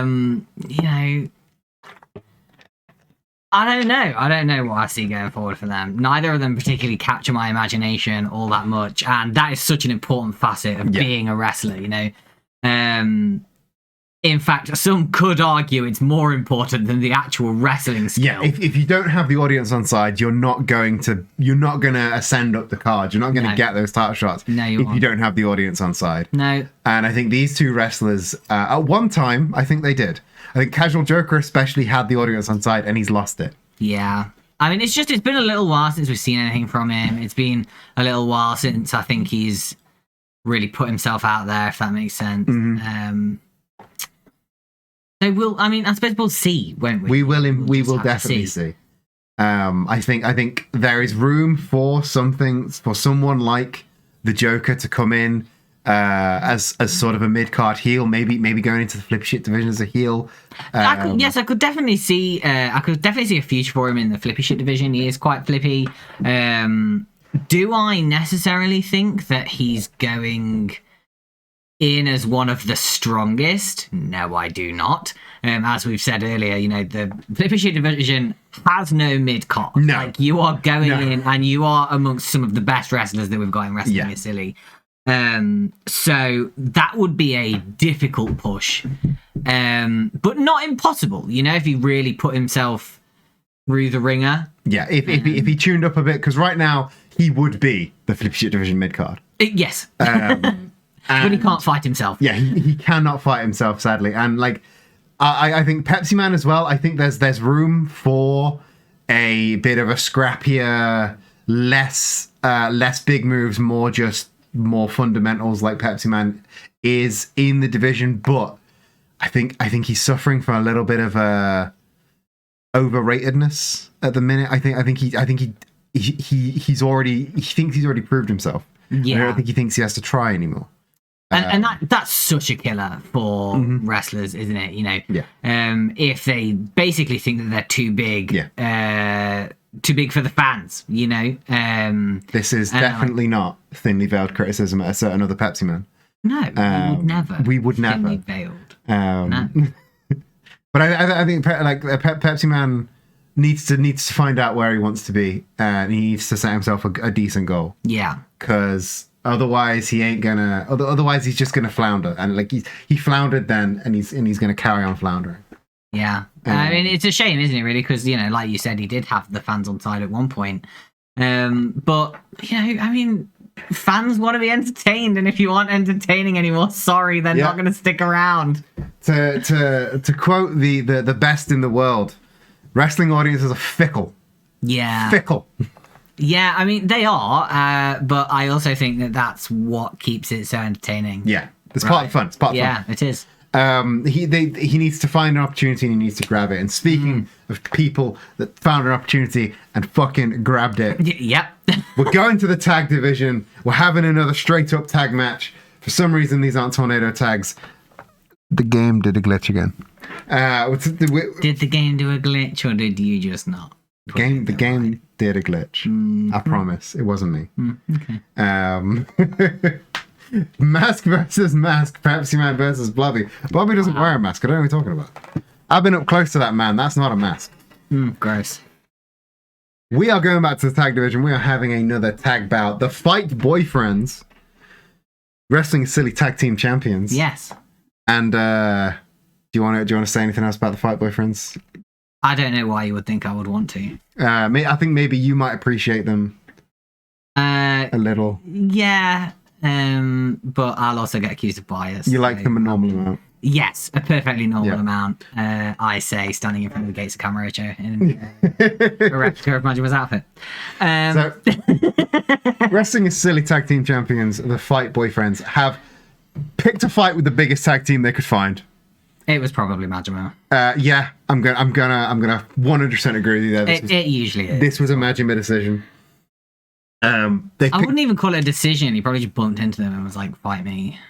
Yeah, that sounds about right. Yeah. They've picked a fight with the biggest tag team in the division. So I think it's just, again, show off the belts. Yeah. Prove. I mean, when you've got them, show them off. Yeah. You know? And prove that they can, fight against all different kinds of people. Because they had the hard hitting, they had the very, very hard hitting Springfield Sports Center. They had the flippy, speedy bastards of Sonic Generations. And now they're going for the big, meaty men slapping meat. Yeah. And which is the trifecta of all wrestling. Yeah. So, if they manage to take this match, they prove that they are objectively the best wrestlers. And if they don't win this match, then they were going easy on them, and they're still the best wrestlers. Yeah. So let's go down to the ring, because it's not worth me asking if you have any more thoughts on this match. So let's go down to the ring as we welcome the Fight Boyfriends versus the Dangerous Alliance.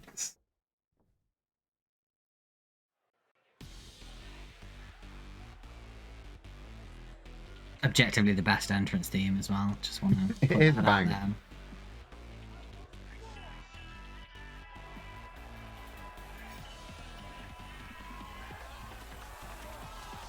It's so good to see my boys in the belts. They look good in gold. They do look good in gold. I mean, Majima always knew that, but I think Kiryu needed some reminding. Yeah.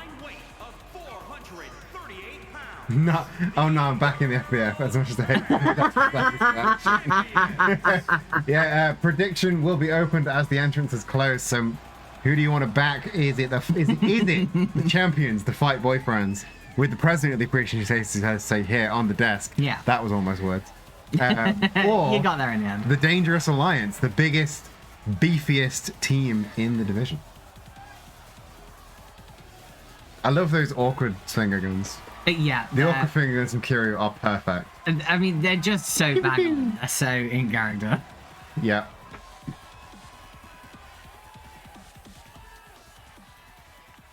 I can tell the audience in the arena, big Fight Boyfriends fans. Big Fight Boyfriends fans. They should get in touch with me and join the Appreciation Society. Exclamation mark Discord.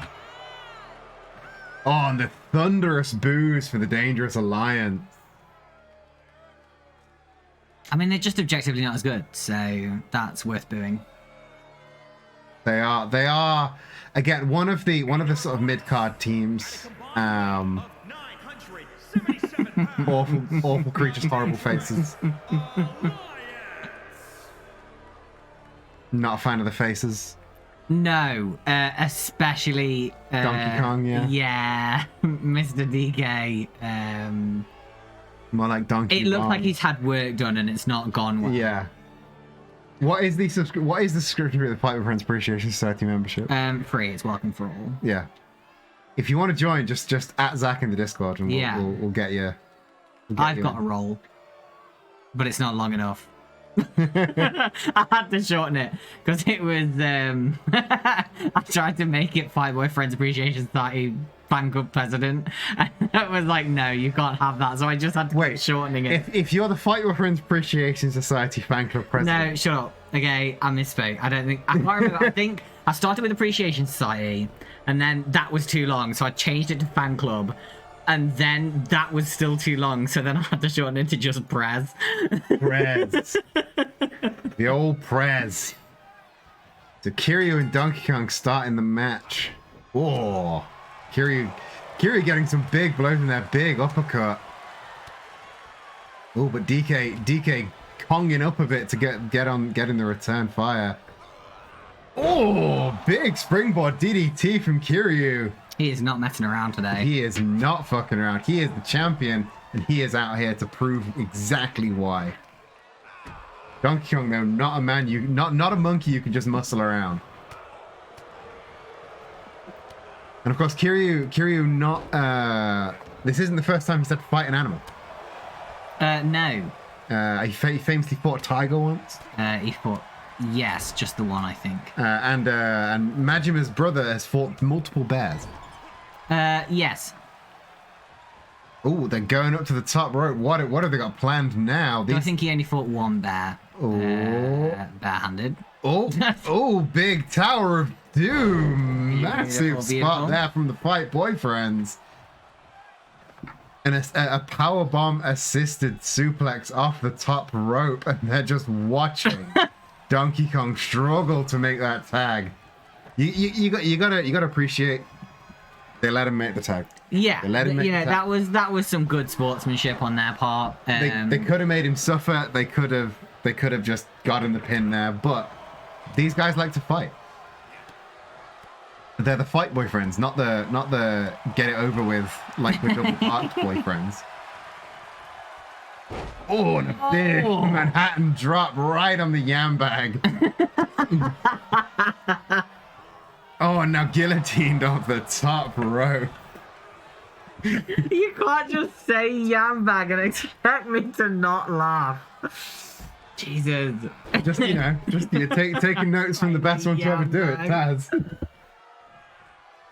It's always funny when he says it as well. Yep. Bowser now wrenching control of Kiryu. Oh, Kiryu fighting out of the heel corner though. Before they could get that double team tag in. Oh, Bowser now has thrown both of the Fight Boyfriends out of the ring. Oh yeah, I see Majima on the side there. Bowser taking in all of this attention that he can get. Oh, going outside might not have been a good idea for him though. Oh no, this does not look good for Kiryu at all. Oh! I mean, let's be honest. It never really does for the Fight Boyfriends, and then they win. So, that's true. You know, don't count them out until the 3 comes down. Oh, the 3 just came down. I timed that, obviously. Of course. Now count them out, like they've basically lost already. Yeah, this is it. It's done. Oh, Kiryu managed getting out of that camel clutch now. They win sometimes. I mean, they've been on a powerful win streak since the Twitch title match. Imagine me getting the tag now. Oh, but Bowser again, not wanting to properly lock up. I think he knows that he cannot out wrestle these two. I think he's going to try and out fight them. But Bowser with the Rainmaker there. But while the Fight Boyfriends can of course wrestle, we've seen them wrestle. They can also get down and dirty. They can fight. Yeah. Well, I mean, brawl. You know, before Wrestling and Silly, both of them were prominent deathmatch wrestlers. You know, so to be honest, maybe they haven't been just absolutely winning every time because they have to go easy on these people. And off the top rope springboard dropkick, that was a powerful move. That was a powerful move.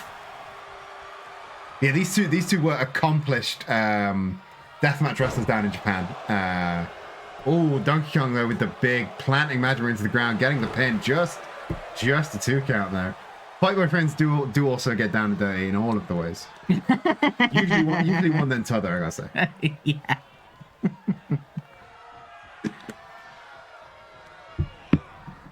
although being manhandled now by the bigger of the two teams.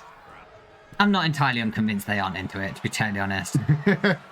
Oh, imagine they're turning around in midair into a big crossbody. And now wisely getting the tag before he's forced to. Kiryu now taking control. Oh, and a big jawbreaker. Bowser getting those big boots up. I mean, they're not boots. They're horrible lizard feet. Yeah, I mean, they look more like paws, but don't let that convince you. Yeah. They are definitely lizard feet. Don't look. Oh, now we're just wrenching Bowser into the ropes and are getting a quick combination of blows.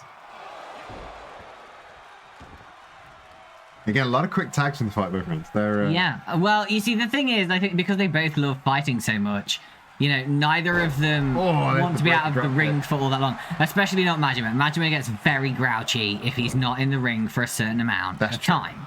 So, you know, Kiryu has got to functionally time manage, you know, making sure he gets his big powerful moves in there and also gives Majima enough ring time. But also I think there's a psychology to it as well.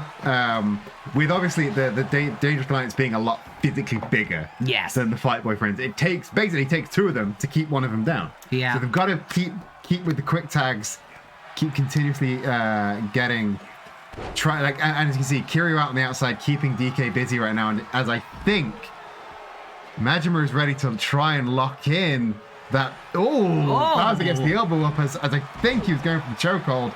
Gets the bulldog. Donkey Kong and Kiryu really going at each other on the outside. Whereas Majima now, Bowser caught in the corner again, gets the elbow up though. Majima not happy at all. Really needs to be more aware of where this man's elbows are.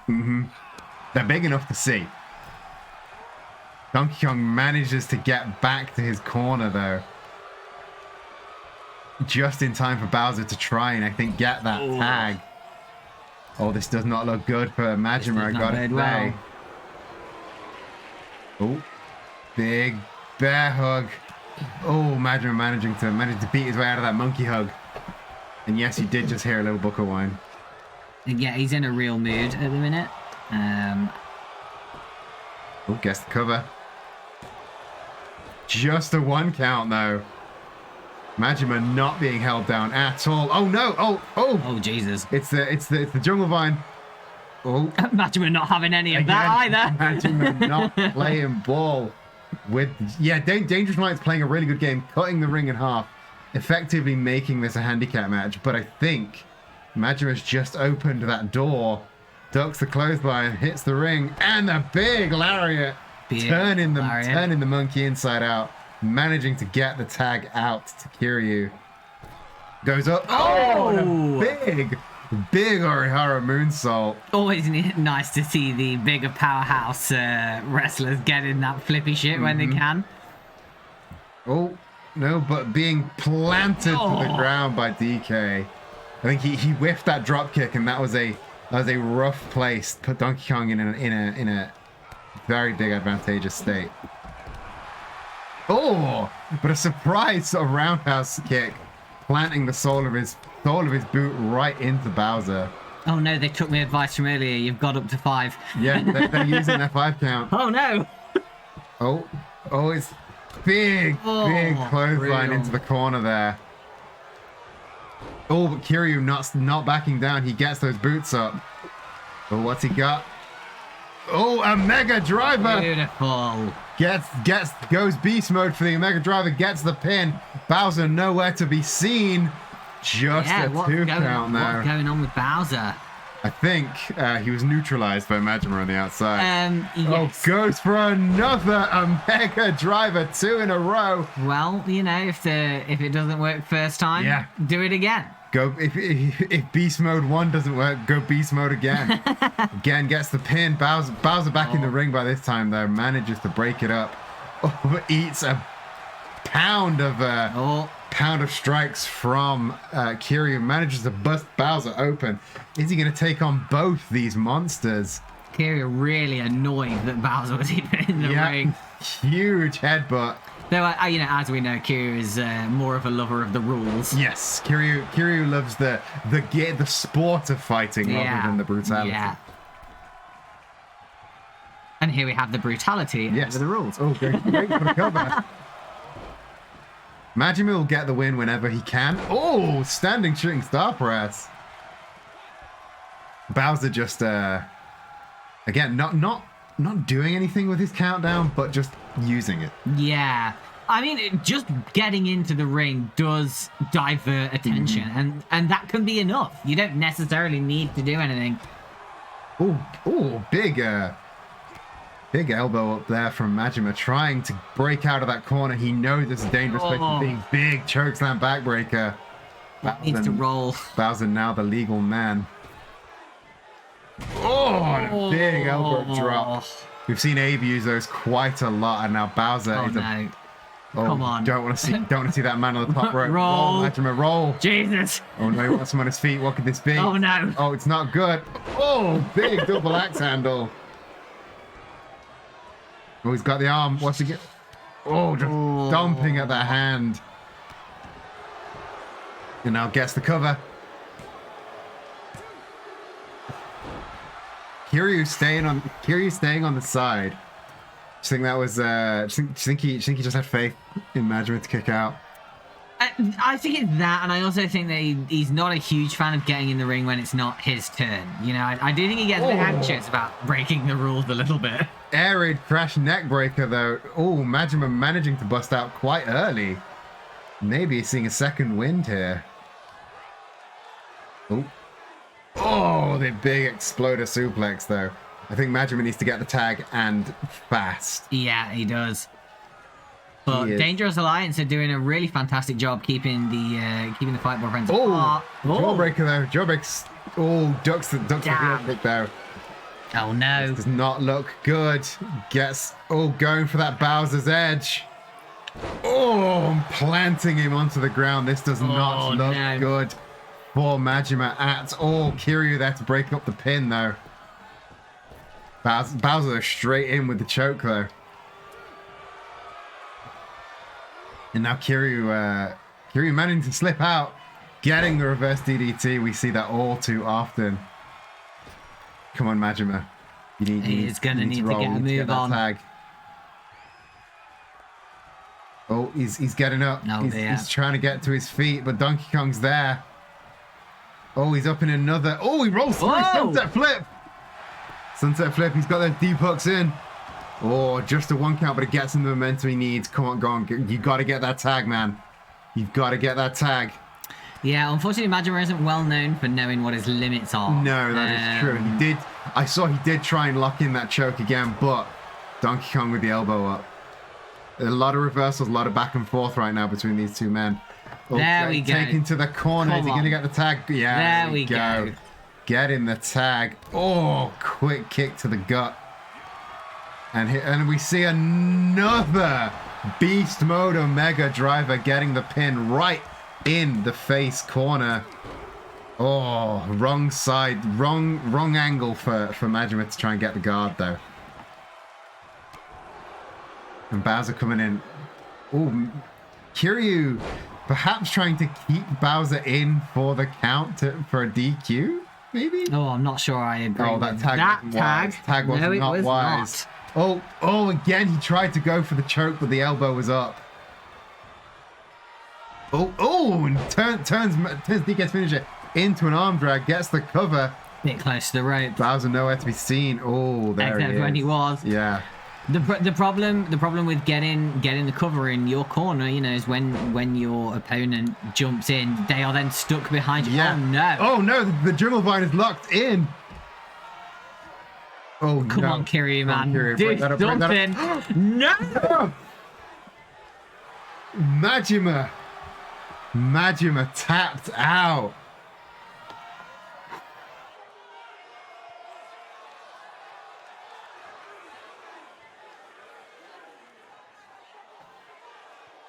Wow.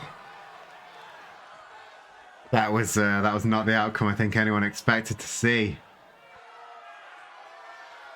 Well done to those of you that predicted Dangerous Alliance. You got anything to say? The Dangerous Alliance. It's a powerful show from Dangerous Alliance. Just the audience not on their side, chat not on their side, commentary, it's fair to say, not on their side either. That was not the outcome that people wanted to see. But it puts the Dangerous Alliance in a very strong position. You got anything to say? Dangerous Alliance need to watch that fucking bag. It was a non-title match, though. It was a non-title match. They are. Not the point. Are you? I don't have anything to say. Don't have anything to say. No. You seem a little perturbed. I'm so normal. Everyone is also quite upset. Yeah, good. They should be. But it's alright because the Five Boyfriends just went easy on them. Yeah, the five friends just went easy. It was a non-title. They didn't have the belt. Wait.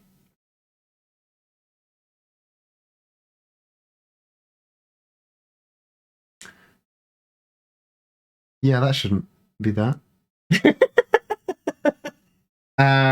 There has been a Technical hiccup. a technical hiccup, shall we say? Just noticed the next match There's been a technical hiccup and therefore the last match didn't count. So.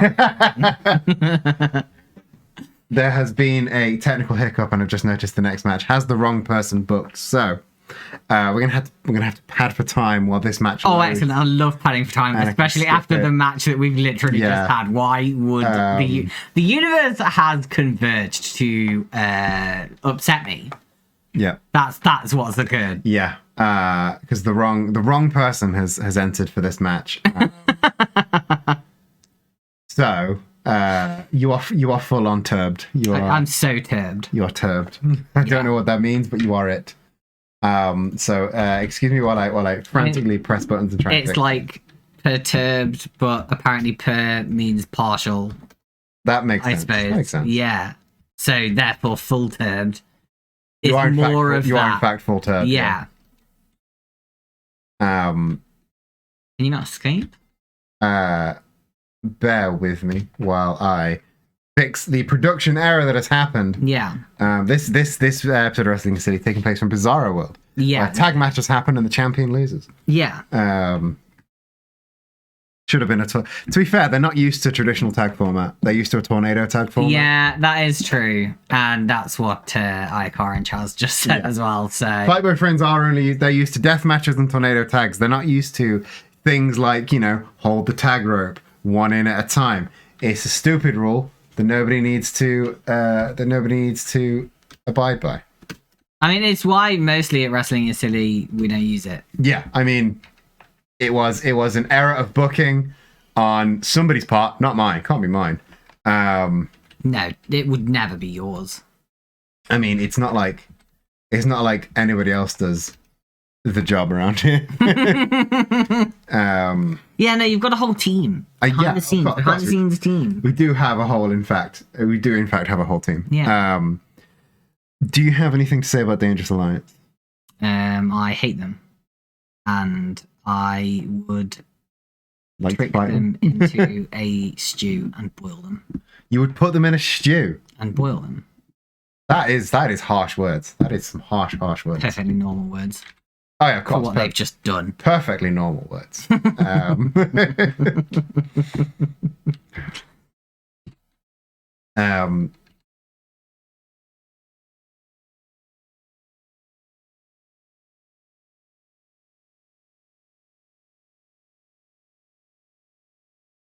I'm so mad. My heart is genuinely, actually fucking racing. So upset.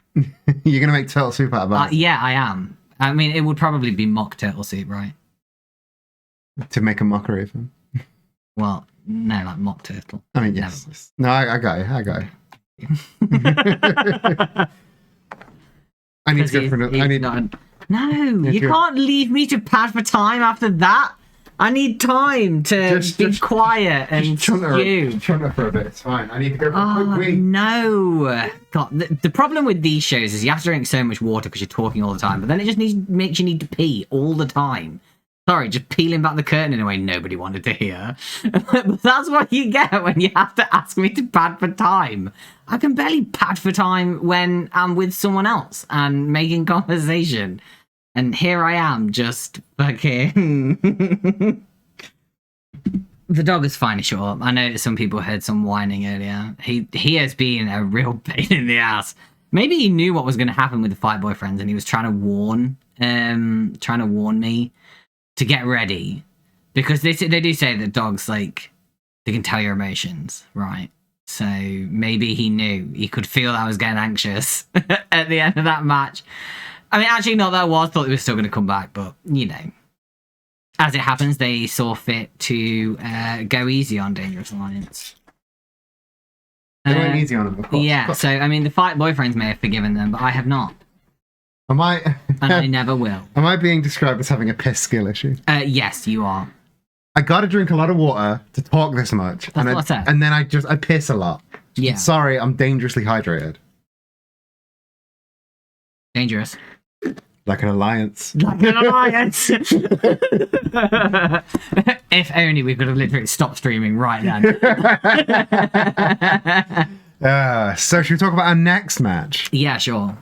To distract you from the last match. Yeah, I'm so upset. So our next match features the newest member of the Wrestling is Silly roster. Coming to you straight from the Flippy Shit Division ladder match. Yes, we're talking about that again. That has featured quite heavily this show, hasn't it? It was a fucking banger.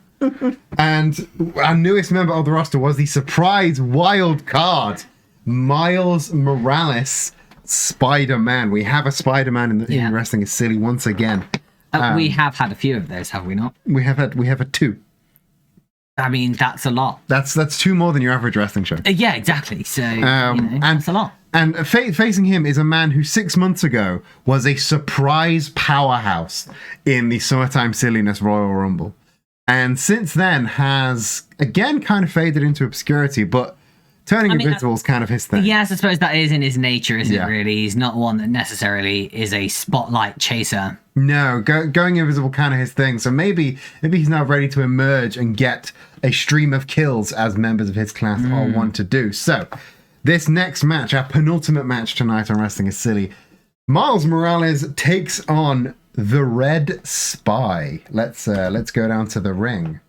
Specifically Red Spy, not Blue Specifically Spy. Red Spy, yeah. I know Blue Spy is bandying around, but also he's a spy and likes to just hang around in the locker rooms and be a bit weird. I mean, he says he's around, but I see like blue crabs sometimes, and people say, "Hey, he's there," and he's not. I don't know what the deal is.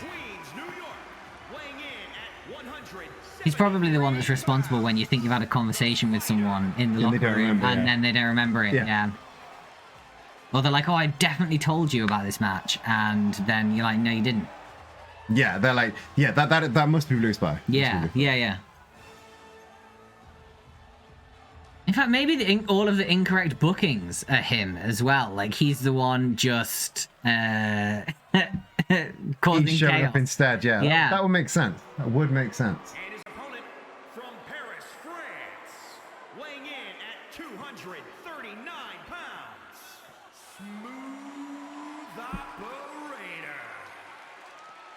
He is, in fact, a smooth operator. He is not one of your fried chicken tramps. He is not one of your fried chicken tramps. That is such an old joke. Yeah, this is what? Like 12 years old Well, yeah, now? something like that, yeah. Because I think expiration date was what, 2010? Something like that. But it's still very funny. It is. And now, he is not a fried chicken tramp. He is a Wrestling is Silly superstar. Yeah. Pro wrestler, if you will. Yeah. And I think he's done being in the background. I think he's done being invisible. He's out for blood again. You got a favourite this match? I mean, you know, as someone who played TF2 back in the day, you know, I really feel like Red Spy is where it's at. Yeah. But I'm also a big fan of Spider-Man. Oh, yeah, I mean, Miles especially Miles Morales. Yeah, no, I totally agree. I totally agree. But nostalgia is going to win it out. So that is true. So Red Spy always taller than I think he's going to be. Yeah. Gets a good sequence of kicks there. Big drop kick, takes Miles to the ground. Oh, and a big shot to the back. And now quickly ascending to the top rope.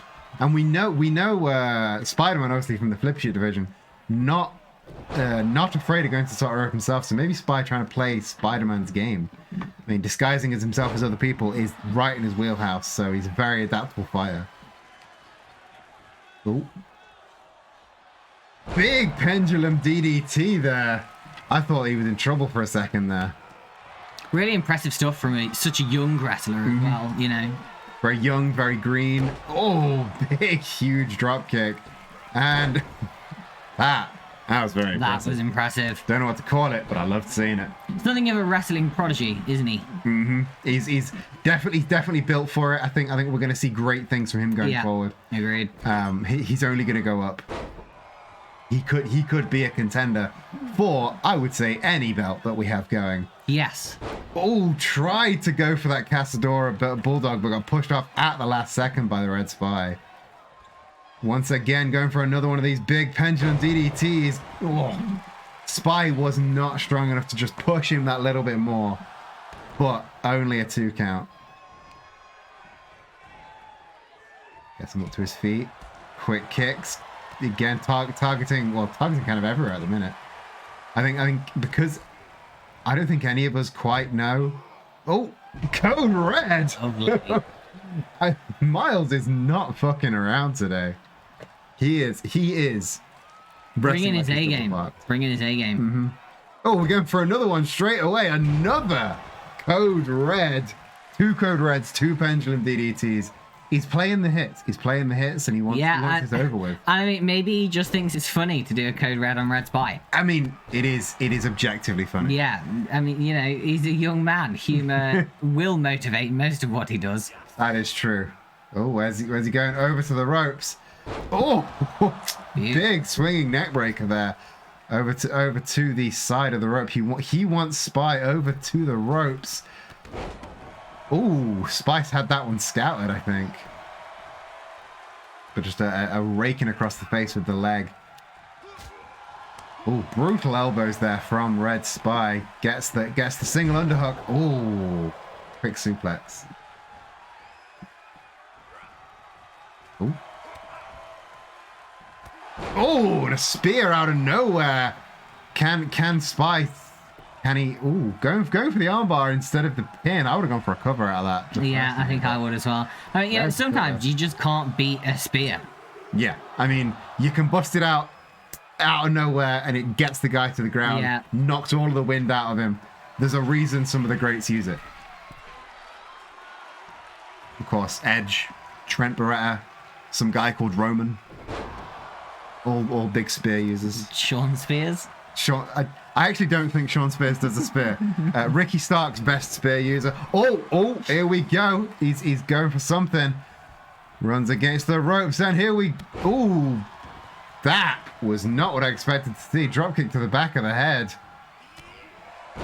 I think he's teasing for something. I think certain wrestling fans of a certain vintage knew what to expect there. And I think we're being teased a little bit. You have no idea what's going on. No. You are not a wrestling fan of a certain vintage. No, I'm not. You're a wrestling fan of 6 months ago. Yes. Oh, Spy though. Spy's got something. It's been a bit longer than that. It has. It's been a couple of years. Yeah. Oh. But I've been a wrestling and silly fan, which is objectively more important for like... Wrestling silly fan since its inception. Yeah, I mean, it did get cooler about 6 months ago when you started pushing Fight Reference more. Yes. Oh, big diving crossbody there. Goes for the cover. Just I 2 thought count. We were going to see it then. Come on, Miles. You got to dig deep. You got to dig deep for that. He wants him over. He wants him over for something. I mean, this would be a big win for Mars, even though, Oh, snapping Hurricane Rana there. This would be a big win for him because, that was quite the whiff. I mean, that's going to happen when you've got a wrestler as green as Miles in. Yes. But, as I was saying, this would still be a big win for him as someone who is so fresh to the scene. Dominator there from Red Spy. Still just a 2 count now, and yeah, he's new to the scene, and he's a very young man. And Red Spy has fought a lot. Red Spy, as you remember, got like 5 eliminations from the Rumble. Was the workhorse of the Rumble. Oh, and a knee to the throat of Miles Morales now. Spy's done messing around, but the matadoring out of the way of that spear there. I don't think he could have taken another spear. Ooh, fake out DDT. These two men are quite evenly matched, I must say. Ooh. Yeah, I would say surprisingly so. I mean, I'm going to be honest, maybe I underestimated Miles. I mean, don't get me wrong, it was before the new year, we did see such a great showing from him. Here we go. Here we go, the 619 lands. Oh, beautiful. Oh, and he gets the cover. He's been watching his old Rey Mysterio tapes. This man is a fan of the sport. Doing it like one of the best. To be honest, I don't think that people start wrestling this young if they aren't fans of the sport, Mm-hmm. The Swing 19, it's been christened in the chat. Oh, another Dominator from Red Spy lands, though. You can only take so many of those, but under the ropes. Yeah, I mean, that was just... A veteran should know better. Mm-hmm. Oh. Overshot that a little, though. Yeah, like as you were saying, you don't get into wrestling at such a young age unless you're a fan, and busting out moves like 619. Yeah. Clearly been watching old tapes, Or probably, I would probably say playing old games. Yeah. A man like Miles Morales, I know he likes his video games. Oh, he tried to go for another one. Oh, Red Spy powers out of it though, and into a big power bomb. That's the thing with a move like that; it's very risky. Oh, goes to that big clothesline, but the guards were up. Oh, but there's that swinging neckbreaker once again. Miles, this is a very evenly matched pair. Yeah, it is. And Miles is very much targeting the neck of Red Spy.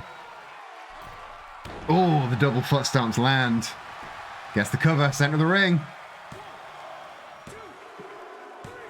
Excellent. The double stomp, the double neck breakers and the double stomps to the chest managed to lock in the win for Miles Morales, and that was a hell of a match, I gotta say. Yeah, that was incredible to watch. I think Miles really did cement his place in wrestling is silly, and I think Red Spy, he's getting on a bit in years. Maybe this is some sort of symbolic passing of the torch. Yeah, I mean, I could really see that. I mean, Miles Morales has clearly got such a bright future in wrestling, always puts on a fantastic show when we've seen him. And to be putting on such an even match against Red Spy, as new as he is, you know what I mean? Like, that is such an incredible feat. Everybody should really be putting their hands together for that boy. Yeah, that man clearly made for this sport. Yeah, absolutely. So what do you think's in the future for both of these men? Well, I mean, as you said, with the sort of passing of the torch and stuff like that, Miles just beginning his career, Red Spy, not necessarily over the hill, but getting on. I could see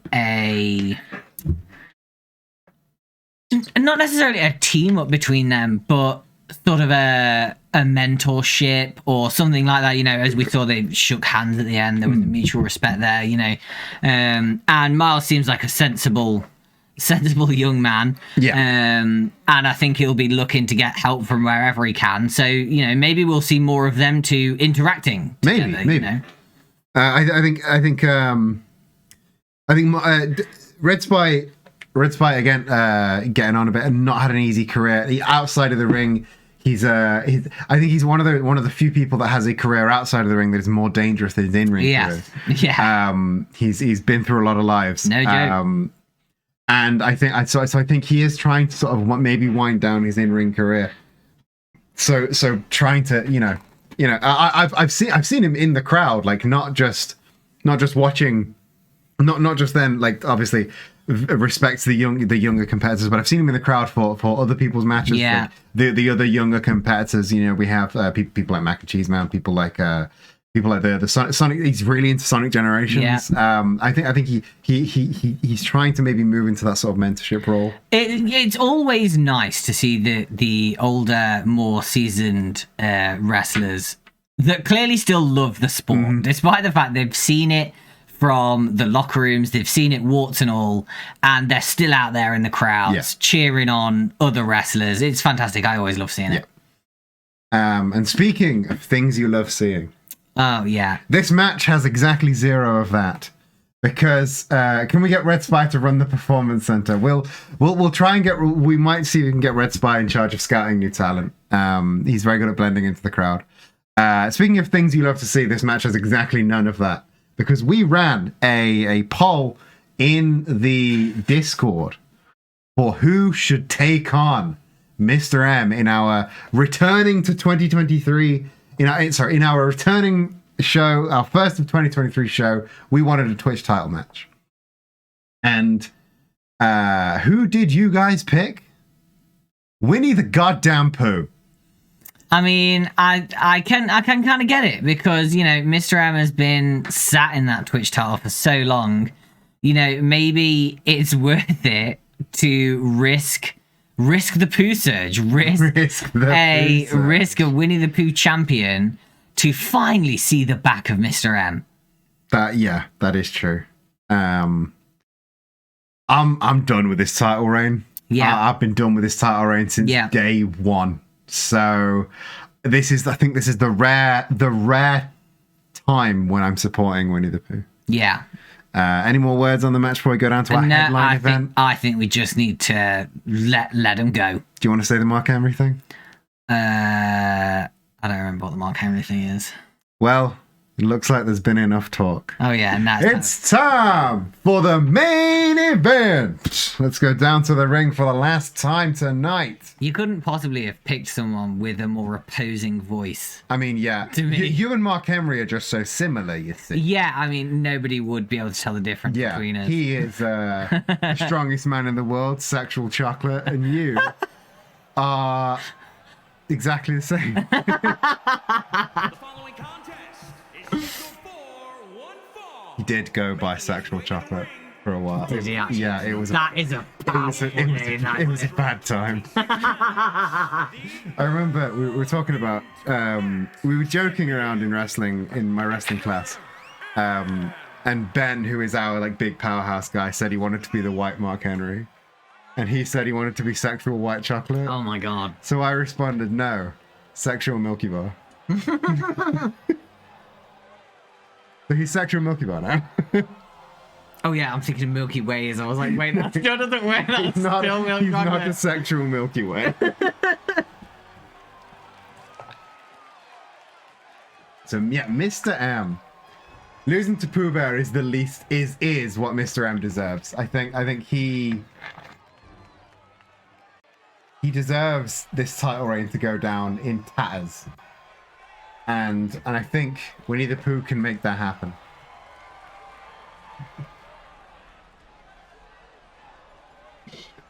Mark Henry did have a son who was a hand. I'm sorry, what? It's a bad time. The end of the Attitude Era. Oh god, the Attitude Era. Yeah. We don't talk about the Attitude Era. Yeah. There's that red and yellow smoke that we all love so much. Judgment? Yeah.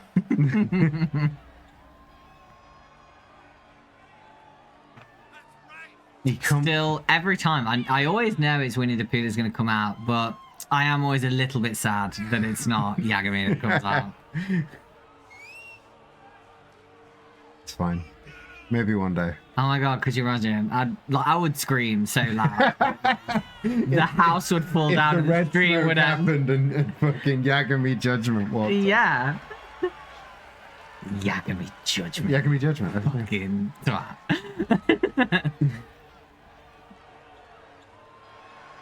He gets somewhat of a cheer, does Winnie the Pooh, but I think it's a fear cheer more than anything else. I mean, he's probably threatened multiple audience members. I don't think he has to threaten them. I think just the figure he cuts. Yeah, I mean, and that is quite a figure. Because then this is our main event. This is for the Twitch title. You chose this. You did this to yourself. His entrance is so long. I wish he was done. Don't worry, he's done now. Fear cheer plus who wants to side? Yeah, who wants to side with the Dead by Daylight member? That is. Yeah, maybe that genuinely is what it is. Like nobody knew who to cheer for. I wasn't part of this. I wanted to record it, did not vote for it. Winnie the Pooh got more than twice as many votes as anybody else. Just for the record. I voted for Winnie the Pooh. I didn't vote for anybody as the booker. Well, no, I mean, yeah, that would be a bit unfair, wouldn't it? Ooh, Sling Blade out the gate from Mr. M into a drop kick. And lowering the knee onto that arm, and that arm obviously he uses that arm in a lot of his finishes. He goes for the Pooh Surge, for the 100-acre choke. It's called the Pooh Surge now. I wanted to call it the Obatha, but it's the Pooh Surge now. Ooh, big there's sort of a clinging DDT there. Getting onto the top rope. 450, picture perfect center of the ring. He could be trying to tie this up pretty quickly because it takes Winnie the Pooh a little bit while to get going. Oh, just thrown around the ring. So if Mr. M can tie this up quick, he can not be at the whims of the Pooh Surge. He cannot suffer the 100-acre choke. Although Winnie the Pooh getting the elbow up, I think this could be one of the hardest matches for Mr. M with his title in tow. Because yes, he's faced powerhouses, he's faced Speedy Men, he's faced Flippy Boys, he's faced a current champion, but he's never faced a monster.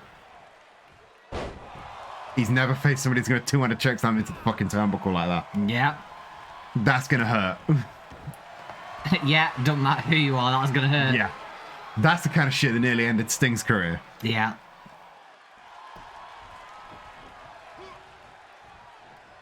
Oh, and another one of those sort of clinging DDTs. That is it's a new move for Mr. M.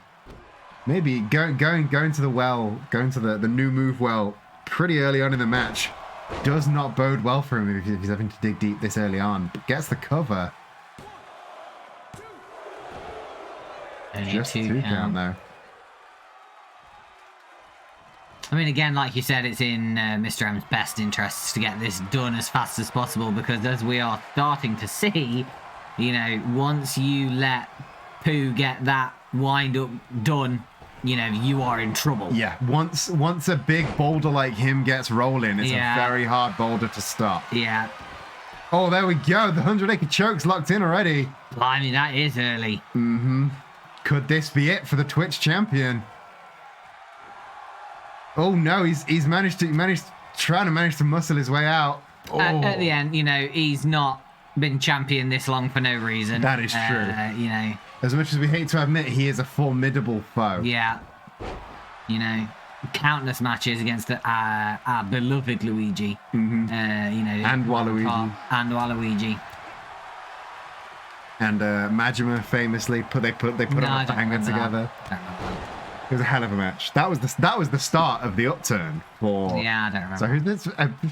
Freddy. What is Freddy doing? Freddy Krueger, I've got famous member of Dead by Daylight. Freddy Krueger has come out to help Mr. M. I assume. I mean, yeah, but he seems to just be distracting him as Wait, what?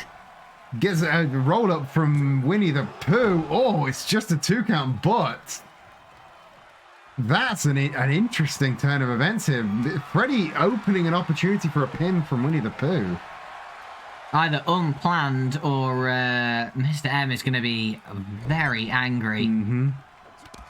Oh, there's the step up enziguri.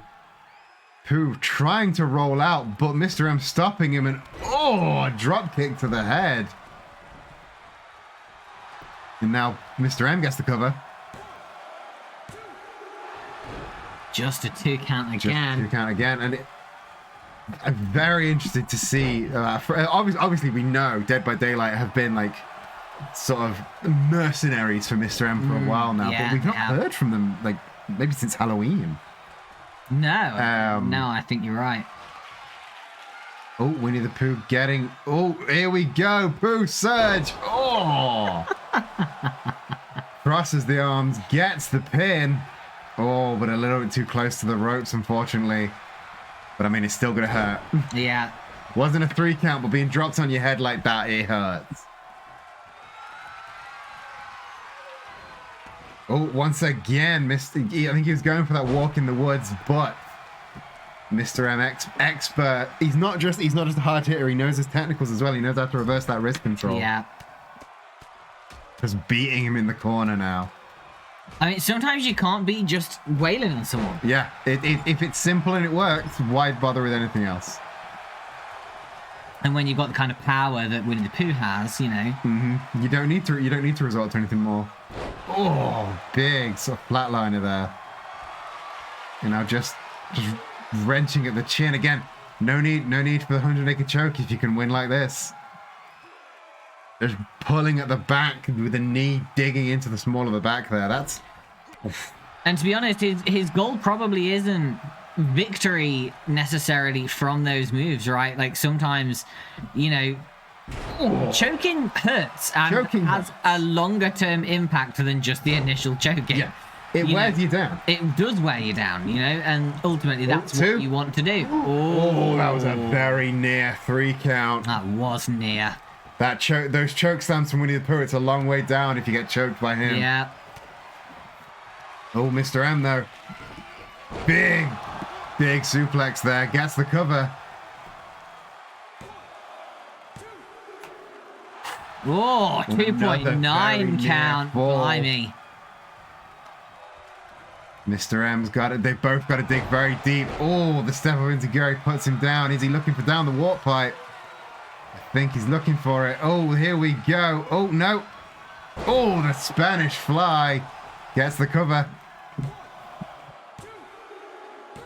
Oh, and Mr. M retains. Retained victory for Mr. M, but I think there's do you reckon there's some dissension in the ranks?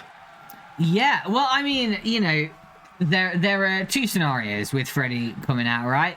I mean, Mr. M clearly wasn't expecting Freddie to come out, or he was expecting different behavior. Yes. So, you know, either he wasn't expecting it and Freddie came out for, you know, to support Winnie the Pooh, which would be, you know, betrayal of Mr. M, or he was supposed to come out and do something to help Mr. M and didn't, and stood there instead. Very interesting that he's not celebrating with him in the ring there. Yes, he didn't get in the ring, which is an interesting choice. Mm-hmm. I am very interested to see how this shakes up in future episodes of Wrestling is Silly. Yeah, I mean, I genuinely thought that it was a botched Mr. M help, but the fact that Freddie didn't then get in the ring, that does imply that that's not what was happening.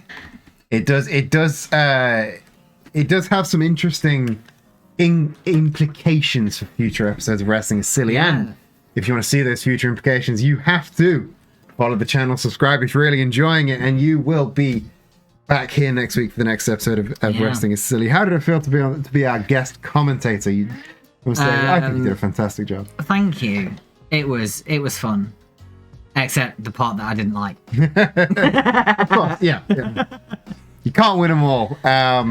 No, I suppose not. I just don't think that they are prepared for that environment, prepared for the non-tornado atmosphere. No, that was really weird. big beefy boys like that. And they were told off because they kept trying to tag by kissing instead of high-fiving, and it was a whole thing. Yeah, that's just. I mean, you shouldn't have taught them that. Well, you know, it's just objectively better to go and smooch your tag team partner than it is to give them a little high five.